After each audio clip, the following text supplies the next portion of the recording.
But enough of this palaver. Let's get the show on the road. Oh, we just opened up shitty gifts, which puts us in a bad mood. Thought we were going to get something really good there because it's around Christmas time. E-Rock came in with gifts. Yeah. When gifts come in, we get all happy. And one was a box, a black box and What's stuff. in the box? We open it up. And it's a promotional shit. For what? Don't send promotional shit around Christmas time because we're going to think it's a Christmas present. Exactly. For Arnold's new movie. Arnold Schwarzenegger? Yeah, so we get promotional like a T-shirt. Fuck, man. And What kind of new movie is he making? I don't know. What is his new movie? It's the one where he's like, I'm tired. It's called The Last Stand. I'm an old action hero. You've always wanted to see Arnold Schwarzenegger team up with Johnny Knoxville, right? No. No. Well, this is... Wait a minute, you got an actual gift from this guy? What is He gave everyone something different. Well, everyone that he decided to send a gift to. 1001 classic commercials. Wow. Ooh, that's all right. actually cool. I kind of like that. Who's that from? Oh, right. I should look at who it's from. Hey. It is the season of giving, and the listeners are sending gifts in this year. I wonder why. It's from Santa. From Santa. Oh, Santa. Yeah. And what did you get? That looks good. 1001 classic commercials. It's got, I'm seeing something for Silly Putty. Yeah. Ajax. Yeah. This cleaning cleanser. Yeah. All kinds of Why don't we play them? products. We should just let it rip Let's on. let it just roll. Well, I got a note in my gift. Oh. Is it from the same person? Yes. Son of a bitch. What does it say? What does it It's a say? good joke, but now I don't have anything. I just gave away the punchline, but I don't care. I bought you a gift made of glass and figured I would save you time, so I broke it and threw it out. I knew you would like it. He just ran out of money. Yeah. Did he get you anything? No. He also, That's it? He has gifts. He has gifts for Troy Kwan and paid intern Sal. But Travis already opened Sal's. Oh. What was in What Sal? did Sal get? He gave to Sal a trucking a magazine, like a digest-sized magazine that says "Best Driver Jobs." Oh, very good. So that way maybe Sal could be a truck driver. Yeah, he could drive a truck or some other vehicle. It came opened. Oh, God. So Sam's demeaning. a prick. He just threw it on the floor in front of Sal, so he had to pick it up himself. Best driver job. This is awesome. Yeah. That is Very good, right? considerate, Yeah. You should get that. You You would be got a a- present. Sam and I didn't get it. You would be a big get in the trucking community. Would I? Oh, yeah. It's a truck stop shower. As He'd long be as you didn't mind a Yeah. dick or two in your ass. Right. He doesn't. You'd be a big get. What the fuck? I got a note. That's bullshit. It was funny and all, but... Like, the joke's funny, but he should, like, have another thing in there, maybe. Like, oh, just kidding. And then there's another, like, little gift, maybe. You could he do goes- Yankee swap with Sal. I'll do... No, I don't... Fuck. You don't want the You trucker interact book. with Sal. What else wound is up there? making out great on that one. There's an envelope for Troy Kwan and an envelope for Jim. Price is still on it. Oh. Let's open up Jim's. Okay. Do you want Jim's? Let's open up Jim's. There you come. I gotta eat. Oh, you didn't get your Coke Logic present. Oh, yeah. It's still back there with Oh, the foil the, on it. What's the Coke Logic present? Oh, wait till you see. He sent everyone gifts. Looked like it was the Really? same Yeah. thing I got. Oh. By the way, where is mine? I don't know. Put this up here. Leave it here? What? Yeah. I got some nice wine yesterday for somebody. Oh, yeah. That's the kind I drink, too. So You got a thank to that note person. also. Oh, really? Yeah. Jim, they say it's the thought that counts. I was going to get you something, then thought. Nah. Here's a thought. Shouldn't sleep apnea be for people with narcolepsy? Oh, boy, he's a regular comedian. Well, at least you got a gift. I did get a gift And so, for it's not a bad one. $9.98. The price is still prominently displayed on the front. What is this? It's from He, Coke Logic. he wrapped Coke it in Logic tin wraps it in foil. tinfoil, yeah. Why is that his thing? It's different. He's a hipster. Yeah. Is he really? Yeah. A Chicago hipster? Yeah. Hipster. God, do I hate the hipster. God, he wants to make sure everything is intact Oh, here. duct tape. Duct tape. Duct tape and tinfoil he wraps with. That's wonderful. Merry Christmas, Coke Logic. Parentheses. J. In case you didn't know which Coke Oh, logic. man. I never knew his real name was Jay. And, See what it is. oh, boy. It's the same. It's the same thing. Same thing you got me. That's what you got to answer. Yeah. What is it? It's something with much too small parts to have in front of a child. Oh, no kidding. What is it? It's a little mechanical crab. So what happens? I don't know. You turn it on and it walks sideways. It goes. Really? That could be kind of cool. Yeah, you know. For the young son? Right. Should we open up Troy's? Yeah, we should. Oh, of course we should. Okay. He hasn't come in to claim it. Why We're Troy's the not only here? ones. Troy? We're the only ones that should get presents in here. Yeah, no shit. Tell you the truth. 3. Okay. Thank you, Coke Logic. Let's see. Too late. Too late. You're already opening it. Yeah, I was already opening it. Sam's opening your gift. Troy is in the house. Eric is producing today. He really is. Yeah, Eric, he played why- the shitty version of Ecstasy of Gold. Why Yeah, did you do that Ecstasy. today? Iraq Do Thomas. something different. We have other versions that we've never played, so Iraq works in mysterious ways. You never know what you're going to get with the sex. Yeah, with the sex. Not a great version. The bageling. sorry, Drew. He bageled the shit out of that. Was that Drew's version? Yeah. Oh, well. World Trade 7. A whole conspiracy book on World Trade Center 7 nice, there, right? Nice book. Nice. Thank you. Ugh. Troy actually got something he likes. Looks like somebody I likes know. Anthony and Troy. Yeah. Yeah, there it is. That's I got painfully 1,001 obvious. Yeah. classic commercials. There you go. I got a note, Troy. You know, I could just pop them up online and listen to 1,000 yeah. commercials. But hey, that's cool, though. Thank you. Thank you. You're bitching? You want my note? No, I don't want your note. I'm good. I am good. Well, the gifts keep coming It's in there. Christmas is right around the corner. And what's this from the Arnold Schwarzenegger movie? Yeah, it's just promotional T-shirt. It's like a T-shirt. Well, what's the name of his movie coming out? The Last Stand. Last Stand. See, they got us. Now we're talking about a shitty Arnold Schwarzenegger know. movie. Yeah.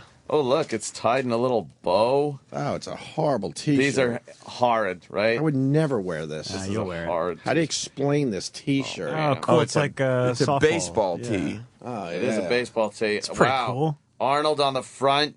Fucking everyone's shooting it out on the front. I'd probably wear that. The back it says Arnold Schwarzenegger, Yeah. The Last Stand, January Maybe. 18th. Oh, Christmas. It's Look big. at us. We just I'm getting larger. Travis has mine officially. and you know XL. what? Sam, I'm gonna keep mine. Oh. No, you're kidding. You take it. I don't give a shit. It's an XL. It's not going to fit me or Travis. Oh my god. When is the new movie coming out? January 18th. Oh, wow. Did you guys try your gifts from yesterday? The sound things? No. Oh, I Those are took mine actually home good. though. Yeah, I haven't tried mine either. I'm gonna like You going to regift it? I'm gonna repurpose that one. E-Ray Ifgay. Oh, I'm gonna repurpose that one. That one's going to somebody else. Yeah. That's a good way to put regifting. Repurpose I'm that. just repurposing. Yes. I didn't get anything today I can It's a repurpose. label maker. Because It's I not kind of bad. like the bug thing. This will freak out my kid. It will. It's kind of creepy. And that's all it does? Yeah, it just kind of walks sideways. And then what like happens? A crab. And that's it? about it. All right. You could chase it around. Fair enough. You could swat it. Swat it. I don't know. Swattable. The tagline for this movie is Oh, no. "Retirement is for sissies." Ugh, Sissies. God. I bet they get in trouble for that. For the word Saying sissies. We're using the word sissy. You can't. S word. We're in that world right now. You can't say sissy. How the hell are we going to have fun? I don't know. If you take all our words away, we can't have fun anymore. All our fun words, especially like sissy. Sissy. Don't be a sissy, Mary. Cornball. Cornball brother. Cornball brother, we're not allowed to say anymore. Cornball brother. Cornball brother. I never heard that used, like cornball brother. Why is that guy in trouble? Yeah. You said cornball brother. You're not allowed Yeah. to say cornball brother. Apparently not. Well, he What's the kind of- story? I'm out on this one. He elaborated on cornball brother is what the problem was, I think. And it's also, I mean, he's a sports analyst. He's not supposed to be like Yeah. No, that's what they're supposed to be like. Guys. Yeah. sports analyst. Guys just being dopey. It's true. A lot of sports writers and analysts are like tweeting support for him. Of Like, course. Oh, okay. that like this. If you're kind of it's doing live the- TV, like what do you? Yeah, do? if you're doing sports, kind of a guy thing, you should be able to be silly and start talking about Cornball Brothers. Yeah. What's his name? Rob Parker from Yeah. ESPN? But he wasn't really being Parker. He wasn't being silly. He was just confusing to people. I mean, I don't think he should be fired. He's just kind of an idiot. This did sound very disjointed. Yeah, like he sounded like he was literally like studying this. Like he was being analytical about it. Right. So what? It was a little roundtable discussion? Yeah, they were talking about RG3. Good old RG3. You know RG3, right? RG3. One of the best quarterbacks in the league. Has a I lot thought of that was potential. The new stain remover I saw in an infomercial. No. Maybe not officially the best quarterback, but he's way up there. He probably won't win Rookie of the Year, but But he has a lot of He'd be potential, close. this guy. I think if Andrew Luck didn't do such a good job, he would. Andrew Luck Well, is lucky to be on the field. They're 9-4 He might do better if he wasn't a cornball or brother. something. That was my Earl Weaver. No, Andrew Luck. And they were He could go fuck himself. I guess they were talking about his quote saying that you don't have to be defined by that. And by that he means being African American. That's what RG3 said. All right. That You don't makes have to be perfect defined sense. By, Yeah, So why I let guess that define you? He's Yeah. a quarterback. He's, He's very well person. It fucking sounds great. right. And then this guy called him a cornball brother. Well, that's because he's a cornball brother. Cornball brother. You got it over there or I got it over here? What's up? You can play it over there. I boosted it a little. My question, which is just a straight, honest question, is he a brother or is he a cornball brother? What does that mean? Yeah, explain that. Well, he's not. See, They're like, yeah, explain that. explain that. They're all like sitting back like, oh boy, let's look at this. Here we go. Let's look at this victim. They're just watching Explain him that. go down the shitter. Let's watch him go down the shitter right here. It's sports. Let him fucking fool around a little bit. How Doesn't have come- to be so serious. You know what? You're absolutely right. But we all know the environment. Right. Why doesn't anybody at this point, right here, where it's all safe, go, look, shut up. Because they don't. Just stop right now. Everyone watches somebody flush their career away and just sits there. Just go, dude, don't say what you're going to say. Elaborate. Yes, yes. What do you mean, cornball brother? What does that mean? Yeah, explain that. Well, he's not really. Okay, he's black. He kind of does the thing, but he's not really down with the cause. He's not one of us. He's kind of black. He's in the, but he's not really like the guy you really want to hang out with because he's off to something else. Why is that your... Oh, God. Oh, my goodness gracious. Oh, no, you didn't just say that. They're all sitting there like, oh, no. Just sounds like an idiot. He That's does, the thing. yeah. How far into the explanation do you think when he was going, oh, I shouldn't be talking about this anymore? Yeah, you think it hit him at some point? Like, and, someone you wouldn't want to hang out. What am I saying? Oh, no. But what's the cause? Down with the cause. What's down with the cause mean? You know, The cause. the community. The struggle. Blacks taking over? What's up? No, like, That's the extreme of the cause. Well, I don't know. What's the cause? What is he talking about? the plight of the black man. is the RG3 cause. just wants to Exactly. play some good football. This guy. What is this guy doing? Exactly. This guy He has should just be fired for being an idiot. Right. Yeah, Not because he's offending anyone. The moron. He shouldn't be fired at all, obviously, but he's absolutely taking this a little far. When he says like, yeah, down with the. The what cause? cause? Because Hello, priest. he's trying to figure out how to not say, well, he's black, but not really black. Yeah. So he's trying to figure out like what can he do with some intellect to add to that. But he's saying stuff like he's not down with the cause. The cause is this whole environment, though, that like if this guy is assimilating to society and enjoying his life and his job and not just making excuses, and that's the cause. That seems to be the cause. And this other guy, this quarterback, he's fucking fine. He's like, this is great. Yeah, I think there's like an underlying thing. If the shit goes down, Right. which side are you going to be on? Right. The cause. The cause. Oh. You want to hang out with because he's off to something else. Why is that your question? Well, because that's just how I want to find out about him. I don't know because I keep hearing these things. We all know he has a white fiance. Oh, my God. What an idiot. This guy is crazy racist, by the way. This guy- You can just tell. I think he has a crush on RG3. He's bummed out. I'm just going to stick with my iPhone. What? Instead of the RG3. I'm not going with the RG3. Why? The RG3 is terrific. Is it? Oh, yeah. for cornballs. Cornball. Cornballs. Cornball brother. Yeah.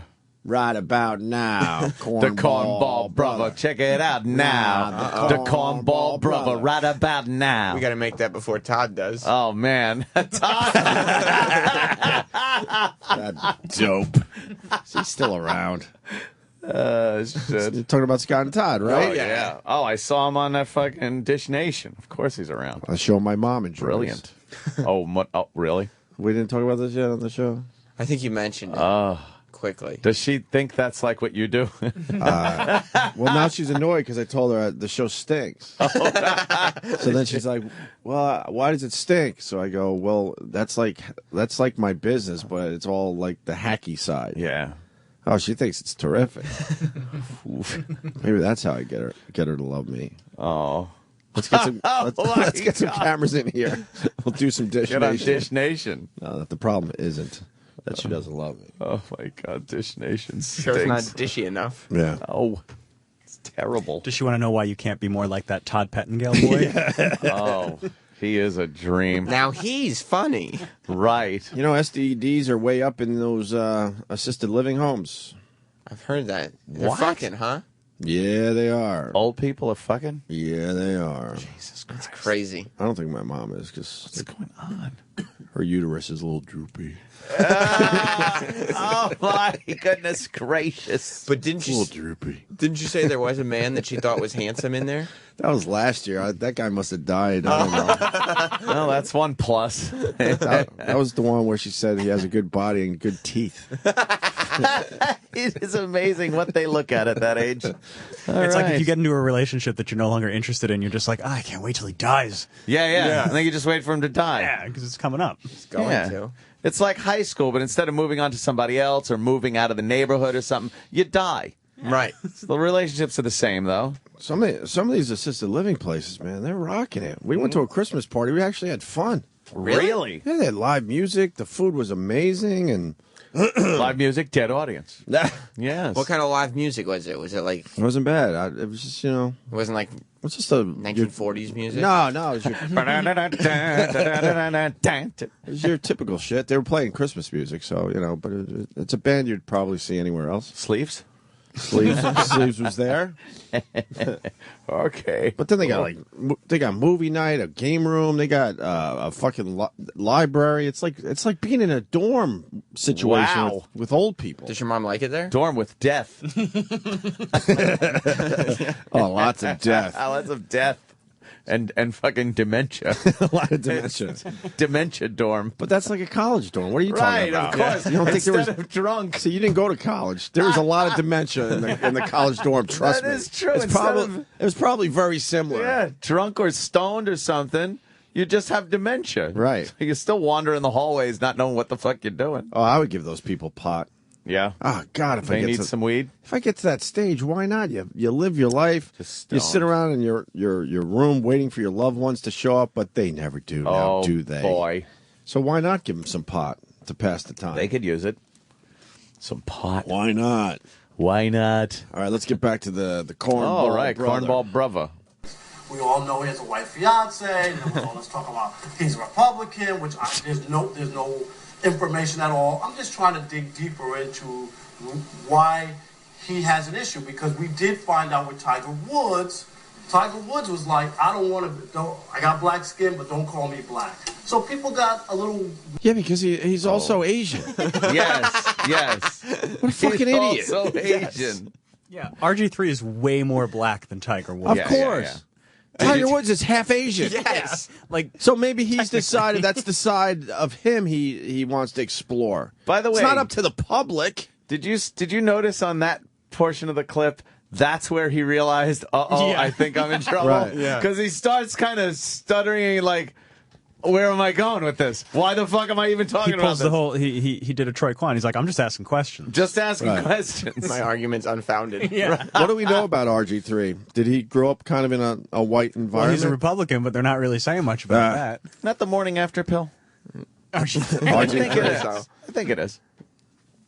Call me black. So people got a little wondered about Tiger Woods early on about him. What do RG3's braids say to you? Now that's different, because to me, that's very urban and makes you feel like, I think he would have a clean cut if he was more straight laced or not. Like wearing braids is you're a brother. You're a brother. If you got braids. He baited him there. What's your take on this? Well, first of all, let me say this. I'm uncomfortable with where we just went. That guy, finally the voice of fucking reason. And that's Stephen A. Smith, probably. Right. He usually he takes puts it his to foot the in his edge. mouth Of almost course every he day. does. And he's uncomfortable with where they just went. This just sounds like a shitty show. Wow. Man, Doesn't I it? don't even have an opinion. You gotta have an opinion. All the people in the room with him were asking that dude questions like he was Bobo or somebody. Like they were just, asking you, oh, you're going to sound stupid after I ask you this What one. about his braids? What about his full lips? And if to talk about that a little. If you listen to the end of that clip, what's his name is the reporter who's putting his foot in his mouth is doing everything in his power to not say, well, his braids make him seem like he's really black. If he wasn't that black, like he's trying to fight saying not that black and really black. Well, just a dummy. By use of the word brother and cornball brother. Are they? Is he in trouble? Oh, yeah. I say fired, so fucking fired. That's my verdict. Just that? Yes.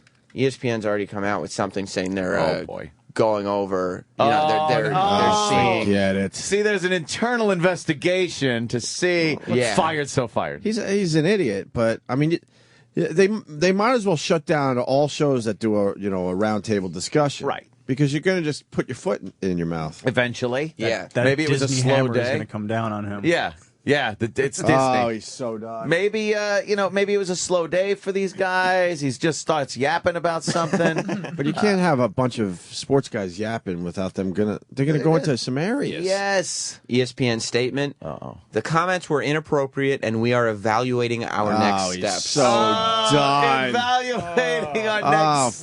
Forget it. Next steps is something Gary And- says. Well, once again, we have to say it every time. We've been through this. Yes. All that means is if anyone else was in on this. Right. Yeah. Did you talk Right. to anyone else before the show and Who knew and you were they gonna say encouraged this? you to say cornball brother? Even asking about the braids, that guy's nervous. Going, Right. uh-oh, did I contribute to this? Right, right. I should have shut up. Oh, look That at guy. He's so fired. He looks like a cornball. He looks stupid. He does look like a cornball. He really brother. looks like a cornball. He's a stupid Cornball. guy. Rob Parker, stupid guy. Yeah. He's a TV veteran. Working as an not expert anymore. debater on ESPN First Take. Oh, boy. I didn't hear any expert debating right there. No expertise there, sir. He better be an expert debater in the back office when they call him in. He has a master's in journalism from Columbia. Oh, well, that makes sense. That's a big deal. Yeah. He didn't learn cornball. much. Jesus, he is so fired. He started his PhD at NYU, but didn't finish it. No. Because I guess he thought that was like a cornball move. It was too corny for him. I don't know. What's cornball? That's so fucked up. Like, I didn't know that was a word that went along with somebody not being black enough for the black community. Yeah, sure. Yeah, he used Yeah? cornball. Being a cornball. You're a Patrice used to use cornball. Did he? Yeah. I never knew what the context was. You're a cornball. I've heard cornball, but I've never heard it used in the fact that you're not black enough for the community. That's weird. And then he But it brings makes up sense. his white fiance. How white is his fiance? How does she look? Got a pick? That's just stupid because if you fall in love, you fall in love. Right. I mean, why? So the guy falls in love with a white broad, but because he's black, he should blow off that love to get a black woman? The set of tits on her. Yeah. Oh, ew. Yeah, She's not. She's a curvy white chick, so she it's like is it's okay. curvaceous. RG3 should be doing better than that. It's not that cornball. But though. love is blind. She should be holding a Star Wars blaster. What do you mean? She's got those milk tits. Does she? Milk tits. They are full. They're full, and you know it. She's very white. They have to be like high She's school got big sweethearts. white milk tits. There she is, placing more flowers at her father's grave. Oh boy! Whoa, Yeah, that's an ample set. dude, those are so ample. Those things aren't moving, and they're big. Nah, she's all right. I guess. You know, He Hey, likes she could be a them nice enough today. girl. What are you gonna? Whoa! Oh, she's close to a tree though in this Wow. photo. And we know what You the know? trees are used Yes, cover up some hurt. for. She's leaning on the back end of the tree. So Yes. that's cutting off some of the left side of her That body. just makes you look slimmer. Whoa! Look at Then that. again, right That there, like she a good looks pic much right better. There. Man, She either looks really awful or really good. Yeah, that picture looks really good. That's her? she's like Two-Face. Wait, what the fuck? Now we're looking at this. She's beautiful. She looks great there. What was wrong with the other pictures? She's got a little more makeup on this. Yeah, in this picture. and I think the She toned way, down a little bit. The way that no, I think it's the way that other guy's shoulder is coming into the shot. It cuts off how thick she is. A little bit, right? Oh, little maybe. bit. She is a thick girl. Wait, what? Yeah. You missed the bikini shot. What? What? Oh, That's is that Kim Kim Kardashian? Oh, Well, why is she in the Google images for RG3? why is yeah? Wow. Okay. Oh, they are in love. Look at this. that's right. Taboo love. Oh, naughty. Well, Well, what do we got here? let's hide our little secret. Don't tell mommy Oh, and daddy. no. Google it. Gives a fuck. He's in love with a white girl. That guy apparently. But that's just stupid. What? Yeah. 'Cause, I mean, if you break it down, the guy falls in love with her. She's white. But this guy's like, well, fuck the love angle. You should be falling in love with a black girl. Exactly. That's First of what all- you're saying, pretty much. First of all, it's not easy to fall in love. No. Most of the people listening to our voices, like, they just settle. They're not even in love with the person they're with. Oh, settled. Sorry. It's terrible. It is true. I know. You It's might be an the awful ex- thing.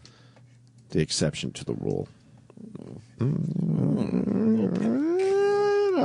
We have a great, you know what? For how sucky this studio is, We have a great the placement runway. is great. We gotta- We have a fucking runway that we can look at anyone that walks down it for quite an extended time and get a really good angle on people as they walk down. How the many hallway. feet would you say that is? From Here to all the way our down office. to our It's office. like a runway. To our office, then they start getting a little too small to keep Yeah, following. yeah. 200 feet, maybe. Yeah. It is pretty long. Oh. Well, what do we got here? Well, what have we got here? Oh, taboo. It also gives you. She's wearing those boots that all the ladies are wearing. Yeah. The ones that come up to their knees. Yeah, and they tuck their jeans inside. You Yeah, well. can always tell which girls, got Go. it last night.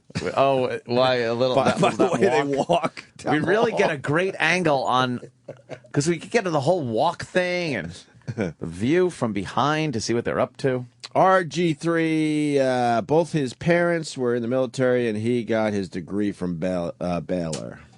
Baylor, yeah? Isn't Baylor kind of a black college? I don't know. I don't know either. I know there are black colleges. I just knew that one, the colleges that the Huxtables went to. Which one was that now? That was, he went to, because He went to Harvard, right? what? The Huxtable? Right. Hillman. No, Hillman. Hillman was Oh, the Hillman. college. Hillman. Because there was a big debate as to Kanye which West college the daughter was going to go to. Was she going to go to Hillman? Right. Or was she going to go to the other one, what was it? Damn it. Yeah, that was just like my house. Oh, exactly. It was either you're going to Geneseo or you're going to continue your caddying career. Is that her? I related to the Huxtables growing up. Yeah, I had the same decision to make. Yeah. My house so is not just like the believable. Huxtables. Right. The Huxtables. Hey, can we look at Bruce Springsteen's cock, please? Man. Sure. You heard that this thing has taken off, right? His cock? Yeah, there's Tumblr accounts and Oh, boy. oh yeah, it's become. People love dedicating. Oh, my God. People love dedicating sites and. Wow, that's a bunch of pictures of Bruce's cock. Is this the main Tumblr account on it? Yeah, this is Bruce Springsteen's crotch.tumblr.com. Right? Now, see that his helmet is like pointing down in that Is one. that or is it But a then ball there's sack? then there's more pictures where it looks like he's got a full rod and it's Right. poking all the way up to the right. There's young Bruce. Uh-huh. Oh, well, I don't see anything Looks really like there. His dick might have gotten bigger. Yeah. With age. I think it's plumped up with age. Wow, a lot of pictures. Yeah. Maybe he just started getting erect when he went on stage at an older age. I'm going to speculate that he's using some type of sexual enhancement medicine when he plays live because it probably increases blood flow and gives him that energy he That's how he needs. does those 4-hour shows. Right. But the side effect, giant rod. Big giant rods in front of 2 billion people. Right. Not the worst thing to happen to you. No, but I mean, really. With the headband Bruce. Remember headband Bruce? Headband Bruce, sure. Bruce. With the T-shirts and the jeans. Yep. Now he wears the vest. He wears a gentleman's vest now on stage. He's fucking Mr. Born in the USA right there. All right, so let's make sure we keep on top of the Bruce Springsteen cock thing. Wow, Bruce looking like a fucking beatnik there with the beard. Remember with the scraggly beard, mustache look? Forgot about that, Bruce. Hey, when you think of Bruce now, you just think of Bruce. This age Bruce. That's the Bruce from 1975. Right. But you don't think of that Born to Bruce. Run Bruce. That's weird. With the shitty beard. Right. But he didn't care. Because Man, he's just a guy from Jersey making good. What a long career Bruce has had. Chris Christie had to answer the fat question with Barbara Walters. Oh, really? Mm-hmm. Did he weep? Did he get weepy? I gotta be honest, I'm tired. I went out with Bob even last night. Oh, Jesus Christ. Party? Well, I started sleeping when we hit the restaurant. Yeah, that'll do it. I had breakfast with him. Yeah. Wow. Our agent is the biggest fucking bore. But he doesn't think he is, which is really fascinating to me. Yeah. And then he has a brother that's like his twin. Yep. And I just sat there. I know. Oh, my God. And I tried to get conversation going. I was actually going to start recording him. Were you? Yeah, just... That would have just been a bore fest. You could have used it to just prop up next to you when you try to go to sleep. He could be the dullest guy ever. He really Like, I don't even is. have a story. I just need to... I'm exhausted. I think Yeah. I'm exhausted because I was trying so hard to, like, socialize last night. It's so easy So then it was just me talking for a half hour straight, which I don't like doing, especially when I'm not on the radio. But I was trying to get something going. It's easy to just fall into this not talking and just eating when he's at the table. If you're not like moving the conversation along, right? It's terrible. He's a good guy. Yes, of course. And as I sit here, I'm trying to remember what we talked about. And Yeah. Good luck. I don't know. Good luck. We were there 2 hours. Movies? No. Movies? No. I'm sure it was all about this place. Politics? No. 12-12-12? No, I'm 12-12? That was a big I'm deal? so sick of 12-12-12. talking about this place and radio. So, Yeah. So I was like, okay, let's just talk. Was it about family? A little bit, I think. All right. Yeah, that's 2 There minutes. you go. There's a cozy 2 minutes. He did. Oh, Go ahead, share. It's okay. Oh, God. Yeah. I'm trying to be better. No, don't even worry about it. There's no sense in changing. It's for the show. For the show. For the show. All right. Why do you imitate me? Just have beyond. I got another voicemail from him. Of course you did. Let me just say this. Forget everything I just said. All right. Recently, I was out to dinner with this person. All right. Any idea, any hints at who it was, or you just want to leave that? Okay. No, I want to keep it very vague. man. Keep it very vague. Will you tell 'cause me- I'm not sure if this person wants me to tell the story. Tell me during the break, will you? Sure. All right. And he discovered that his long time maid / like nanny was stealing from him. Holy shit. Wow. He was suspicious, so he set up the old camera. Oh, man. And watched this woman that he really trusted with his kids. Oh, man. Off and on for 14 years. Pilfering from him? Was just taking his... There's a reason why I'm bringing this up, because this really frustrated me. So What did she take? She would take just his... She would go into his pants pocket every day and see what kind of money he had laying around. Oh, man. And he taped her for a week when he got suspicious. Yeah. And, he knew exactly how much money, so he would put the pants out where he usually does, but there would be money in it. And in 1 week, she got him for $145. So then he's like, well, if she did it for 1 week and got $145. Oh, my God, yeah. He figures that she, over the years, might have took him for 100 G's. And my point was, how the fuck do you not notice that your pocket money is low every day? Yeah, yeah. We all go through that bullshit where, you go to the ATM, let's say you take out $200, whatever, and a day later you're down to $40, let's say, and you have that freak out, like, where did I just spend $160? And you try to do that thing in your head, like, oh, the restaurant, oh, that's right, this and that. Yeah, yeah. How does he never do that? And his money is always just... Especially, well, is this person usually very thrifty with money? Yeah. Oh, yeah. That's why it's amazing to me. Right. But how do you not notice? When you notice if someone in your house was taking $10 to $20 to $25 a day from your pockets? I might not. Come on. I might not. I don't know. Sometimes I take the pants off. I throw them on the floor. I forget to take the money out of the pocket. It ends up in the laundry. Right. There have been literally hundreds of dollars in my dryer just tumbling around. Oh, really? Yeah. Yeah, but safe to say you probably walk around with more money than he does. Probably He's do.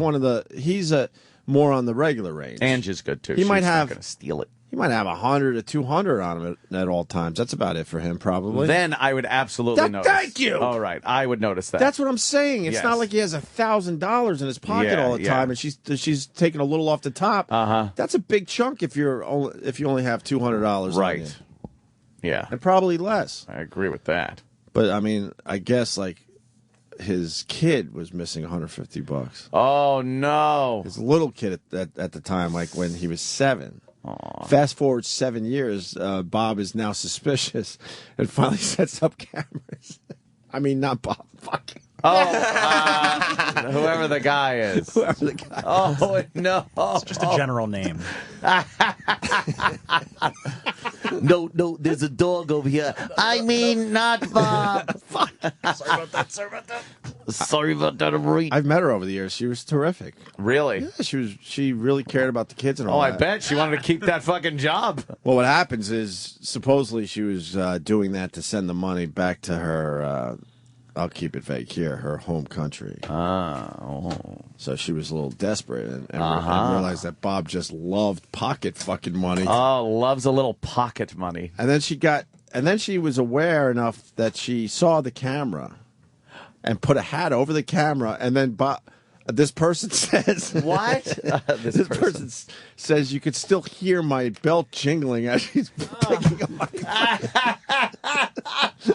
Fucking Bob's a great mark. Guy. Oh, really? What does it take? You said Bob again. Mystery guy. Oh, that mystery guy. Mystery guy. Well, you know what it is? It's we're not going to use his real name. We're just going to call him Bob. Yeah, let's just call him Bob. Yeah, for the sake just so of we the could have, discussion. a character for the story. So he told me that story. And then he had to tell his little kids that, the lady that's been sort of half raising them has to go. And they're all like bawling. God, they must be. Because they get attached to her. They're attached to her. But she's fleecing Bob $20 at a time. What the fuck? What the fuck? Too funny, man. And then he's like, I don't even know how much she got from she got from my wife because she would just leave her purse out on the kitchen counter. Oh, God, she was probably rifling through that. Rifling. It is sad, but if you're gonna steal, you gotta take just a little bit off the top, right? She bit off a little more than she could chew, I gather. He told that story, and then he just said that he walked through Tom Hanks's house. Really? Yeah, Tom Hanks doesn't know it, but he did. Oh, no. How did Tom Hanks not know? I think he told me not to tell this one before. Oh, shit. I guess, Tom... Who are we calling this guy? This is how well we have done with our careers. Bob, our agent... Yeah. Lives in the same neighborhood as Tom Hanks. Literally, I know where Tom Hanks lives because of my agent. He moved to this brand new house that he was building. And... Hanks lived across the street, 2 houses down. Righteous neighborhood. And he's not in that house anymore. That's why they all decided, let's see how Tom Hanks used to live. Oh, okay. He moved recently, though. So he moved. So they had an open house because they were, selling the thing. What do the digs look like? He said not. It was.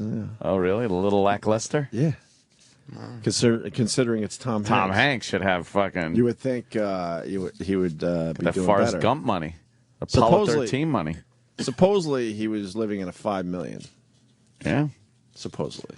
He should be in like a fucking. He moved to a $26 million, so he finally decided to spend some of his money. But a $5 million out in L.A. for a big, ain't gonna get you big, shit. huge movie star.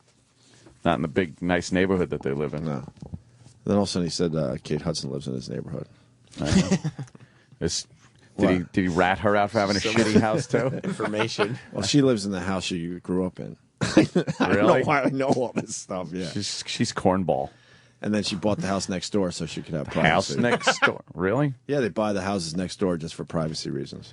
That's interesting. That's how rich people are. You're like, fuck, I have a nice house, but my neighbors could kind of see right into my backyard, so I'm going to buy their house now.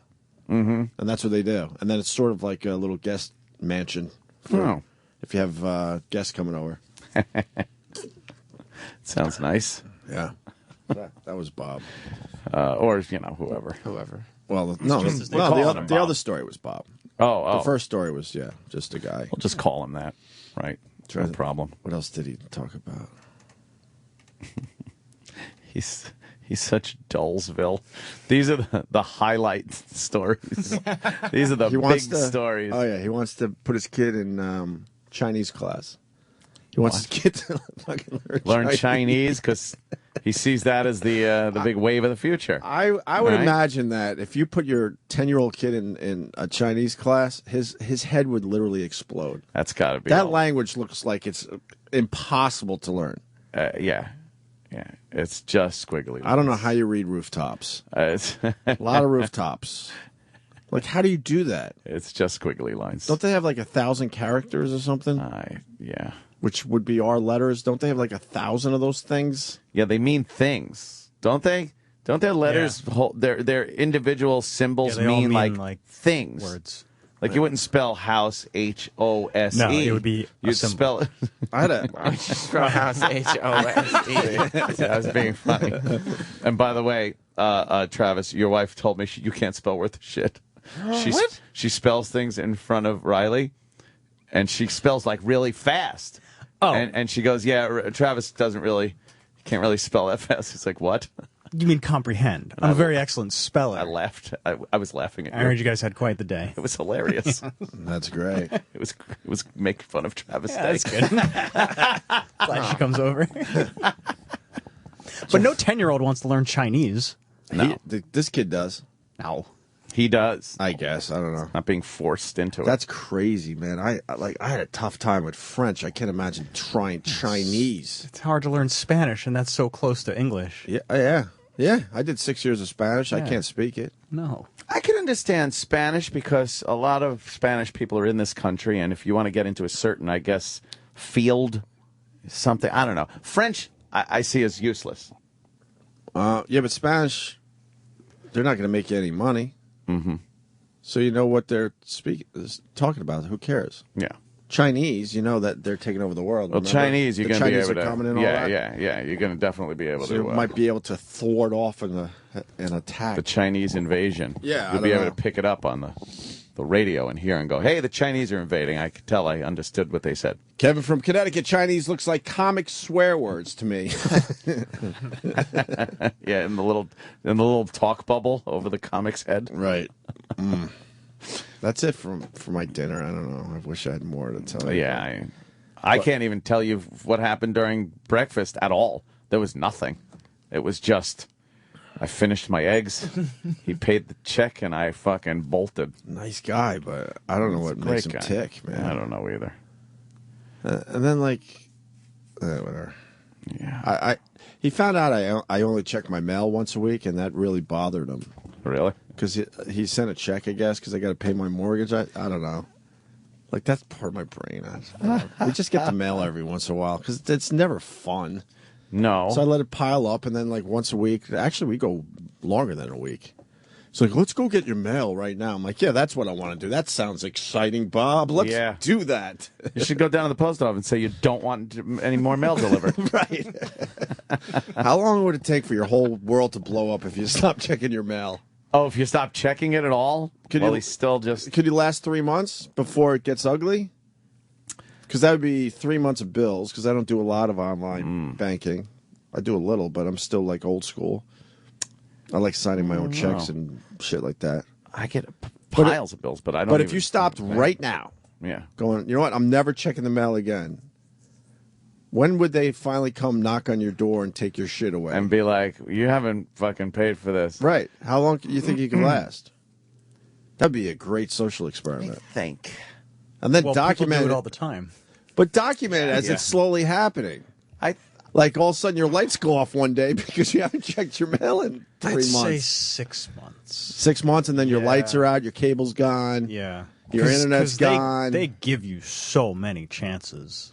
Yeah, you would still have your house, though, because I don't even know what I mean, maybe like if your car had a recall notice, but like I do all that electric and cable and the parking lot and everything is all online. Yeah, but he's talking about if you don't do it online. I know, yeah. That's what I'm if saying. you don't If do you're still online old school. banking. No, that's what I'm saying. I'd say I'm sort of old 4 school. months. 4 months. Yeah, I still fucking write out my cable bill and all that Yeah, crap. then- I'm old school a little bit. I'm 4 going to months. switch over.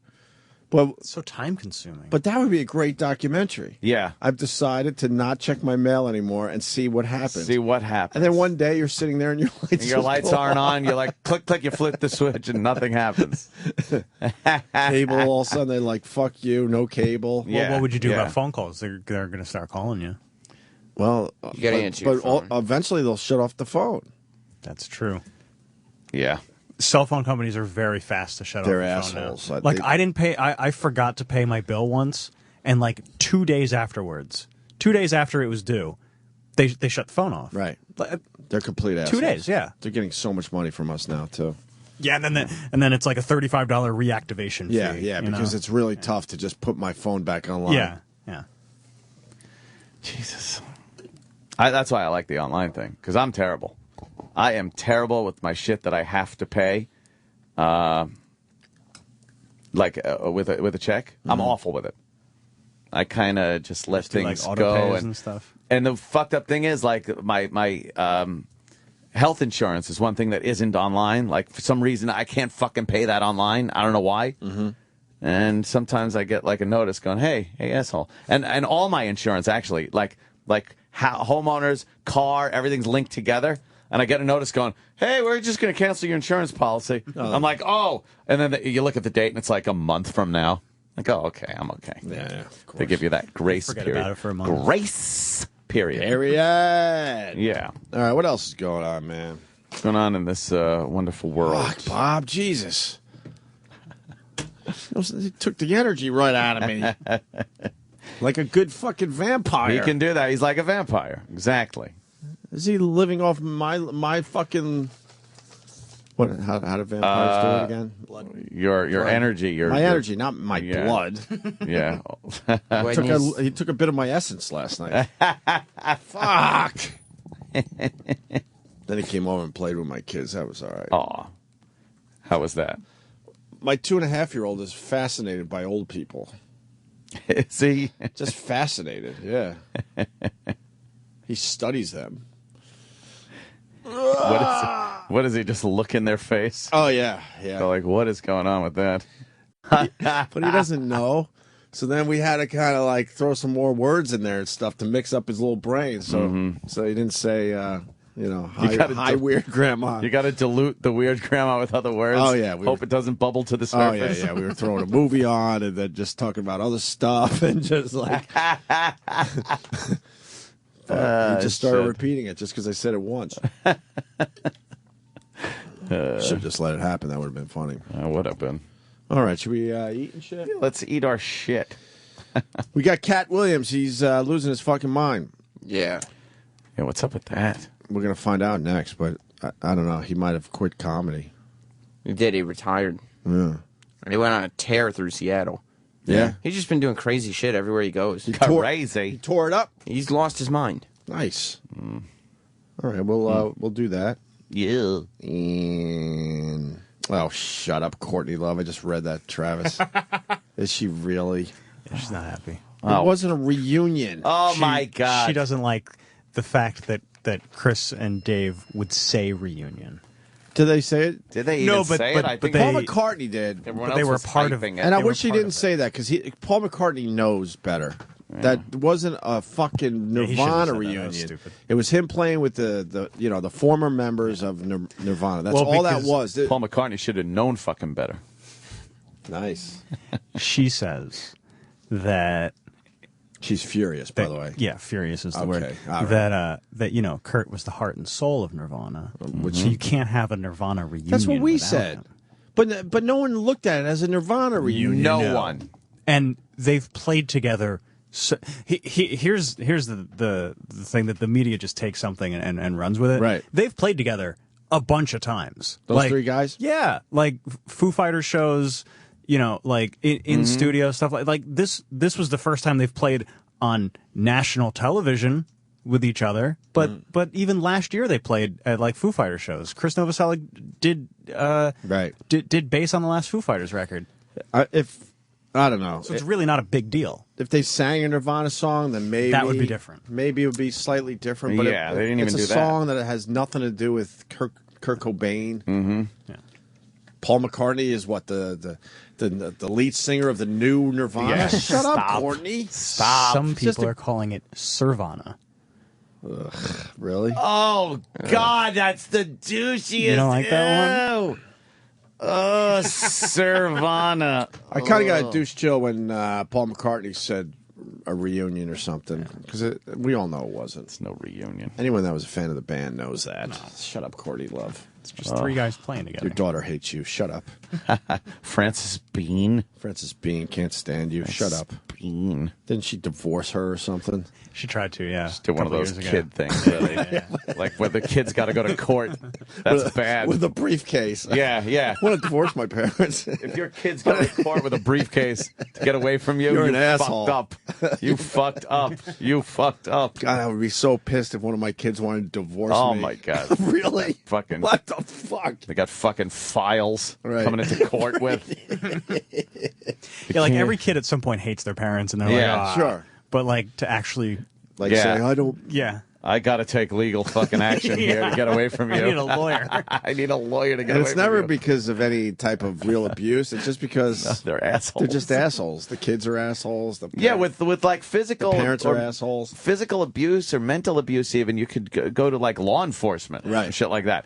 This is like, I got to divorce you because you are a fucking asshole. Because you didn't get me out that. of your mind. Yeah, You didn't get me that pony.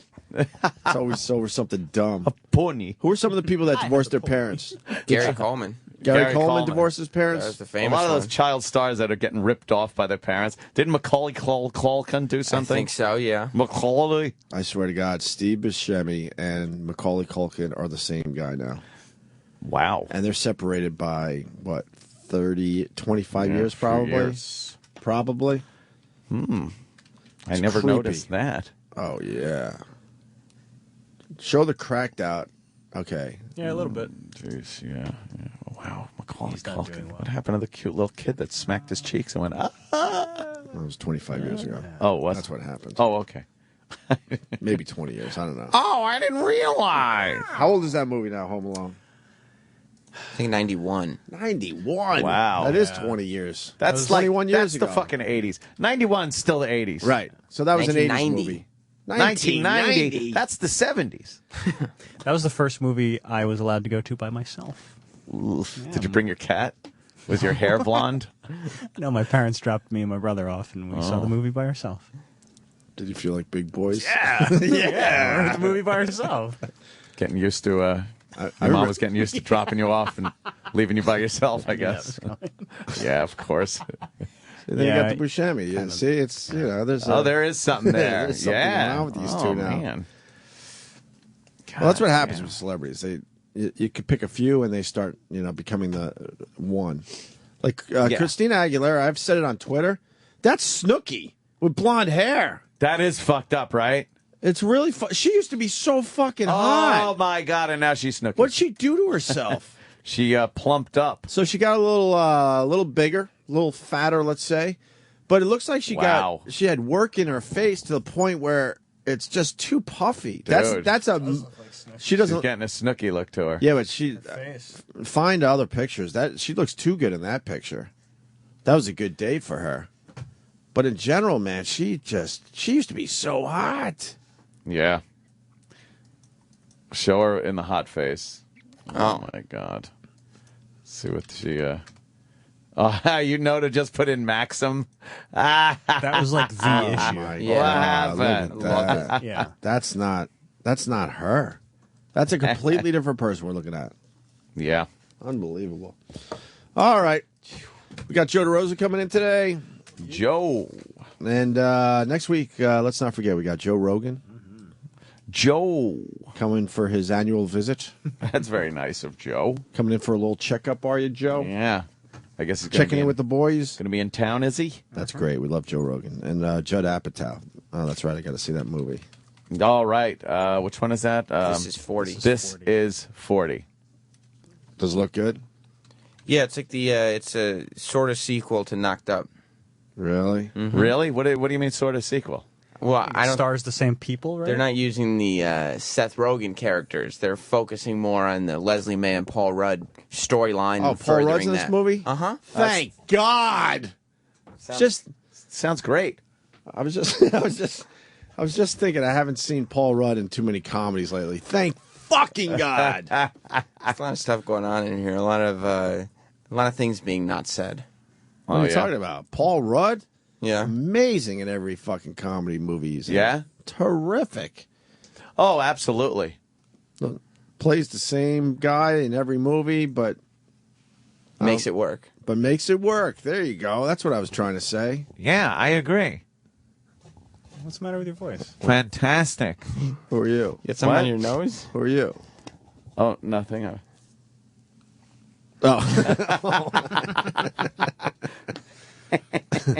Judd Apatow's wife in this one? Yeah, she's the lead. She's the lead. Oh, are they married? Yeah, Leslie Mann and Judd Apatow. She plays very different roles in those movies, too, man. But it's a sequel. She's playing the same role. It's the same character. Oh, no, she plays different roles every time she's on screen. Very different every time. Look, man, if you got a formula, what the fuck? Might as well go for Why it, fuck right? with it? Why fuck with it? Really? Paul Rudd, though. Wow. Oh, Thank yeah. God. He is a powerhouse. Yeah, he's the original Mike Birbiglia. He was good in Clueless. What? He was good in Clueless. Oh, right. Oh, the brother that wanted to fuck his sister. Josh. What, I'm the only one that likes Paul Rudd? I love Paul Rudd. All right. I love Judd Apatow. It goes Paul Rudd fans. Opie, it's because it goes without saying. Oh, okay. He was Phoebe's boyfriend in Friends. Wow. He was great in Anchorman. Yeah, see? Who? Paul Rudd. Paul Rudd. See? And he'll be great in Anchorman, too. Another comedy. Comedy. Let's see the trailer. Comedy. Let me get the official You're not even trailer. playing the trailer. Huh? I don't know what he's doing. Paul Rudd's terrific, man. This guy. Fuck. Yeah, he's fantastic. I like Paul Rudd. Love Paul Rudd. Oh, Why does it say 38 and not 40? Because your mom wants to be 38. Let's not mention it again. Mine was born in 1974, but your paper, it said 72. It's 1974. Oh, wait. On your last form, you said that you were born in 1975. I've been working on my rewrite. I lie about my age, okay? Okay. Okay? Okay. Okay. I know her. Counting the rings. Count the rings in her vagina. I've made a list. It's the do better list. We're 40 years old. If we don't do it now, when are we going to do it? Your eyes are kind of glazing over. No, I'm processing it. We have to exercise every day. I have turned your body into a boner machine. Everyone gives you a boner. Don't sell yourself short. We have to get more involved in school. Your son said some offensive things about my daughter. Oh, really? You better get her meds right. Excuse me? Your kid is an animal. He insults my daughter again. He's so sorry. You're touching my nipple. I got right below your shoulder. I have very high nipples. We have to have more patience with the kids. We have decided to cut back on all of the electronics we use. You need to get outside more. We could build a fort. Do what the fort. You need to develop your imagination. You don't need technology. No technology. Sharon, put that down. We're in it together. We're a team. I need you to look at something. Can we just keep the small shred of mystery in our relationship? I saw you have babies. Payback time.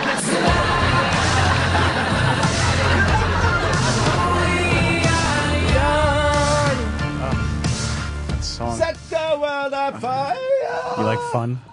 The laughter makes it really more funny. Well, look, the laughter was in the trailer. And that's what you're going to hear It was? in Oh, the yeah, theater. in the theater. She does play a different role in this movie.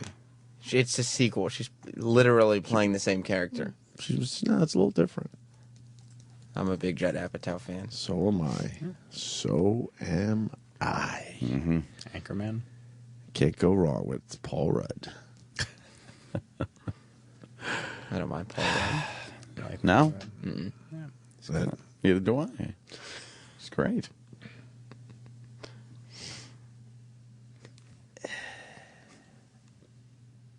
Yep. Paul Rudd. He's made a career for himself. Sure has. It's funny forgetting Sarah Marshall. He had a little bit part. Oh, he did? He's a surf instructor. Yeah, he played a little different role in that one. Bad memory. I think he grew his hair out a little bit for that one. For that role, I think he just grew his hair out. Oh, my idiot brother. Yeah, he was a little different in that movie, right? Steve Carell, right?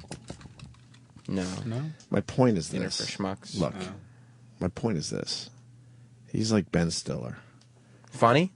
No, they just play the same fucking guy in every fucking movie. Tony the Perkins? exact same guy. That fucking Ben Stiller. We had him in. Ugh. He's funny, man. He's been in some great movies. Oh, Meet the hilarious. Parents. Hilarious. Remember Meet the Parents? What a guy. Was it called Meet the Parents, or was that the sequel? No, it was Meet the Parents, then Meet the Fockers, and then Little Fockers. Right. He just fucking is not a fun guy. Zoolander? You know how dull he is? Great. We had him in studio, and I completely forgot until you guys brought it up yesterday. Yeah. And he's like a giant A-lister, and you would remember that. I'm still trying to remember what happened. You know, I have a picture with Ben Stiller Zoolander was so that I never posted because I'm wearing a really tight shirt that day, and my nipples are sticking out. That was the day I think I realized I got to stop wearing mediums. Maybe I should post the picture now that I made it a thing. Ben Stiller Day. Fuck, why can't I post my Ben Stiller picture? Oh, yeah.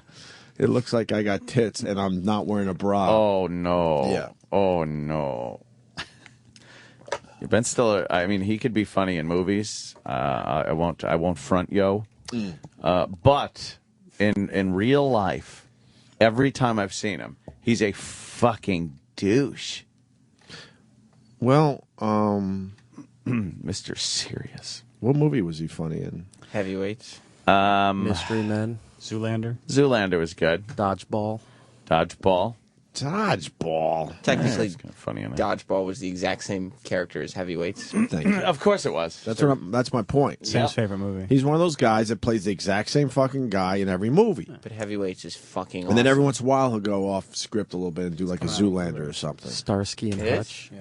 Huh? You know who wrote Heavyweights? What? Judd Apatow. Judd Apatow was terrific. Oh, yeah, he's coming in. Please be talk on to our him show. about Heavyweights. Right? Maybe not. Yeah, we could do that. Yeah. You should just do the world entire on interview. fire. What? You like fun? Yeah, they're fun. Could you take us to break with some fun? Do I have to? How about that? Yeah, man. It's Friday. Let me find it.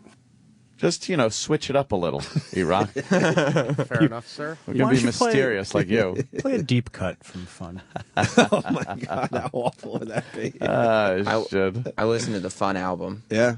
Yeah. It's terrible. Is it? It's like show tunes. It's nominated for Ooh. best record of the year. It's like show tunes. It's like that dumb My Chemical Romance theme album. Really? My Chemical Romance. Yeah, but did My it. Chemical Romance at least rocks. No. How hard do they rock though? They don't They rock. have like a medium rock. They don't rock? But Fun just seems like Shit. What bands? This is like Queen shit. if this song This is is in one Queen. more commercial, you'll know the chorus. Oh, yeah? You've From heard commercials. this. Yes. Just need a little Brian May guitar, and now we're talking It's here. very Queen. Of course it is. All right, we'll figure something out. Well, I want to hear what next the break. chorus is. Yeah. You've heard I've heard it in commercials. Yes. I'm Mr. Commercial. Yeah.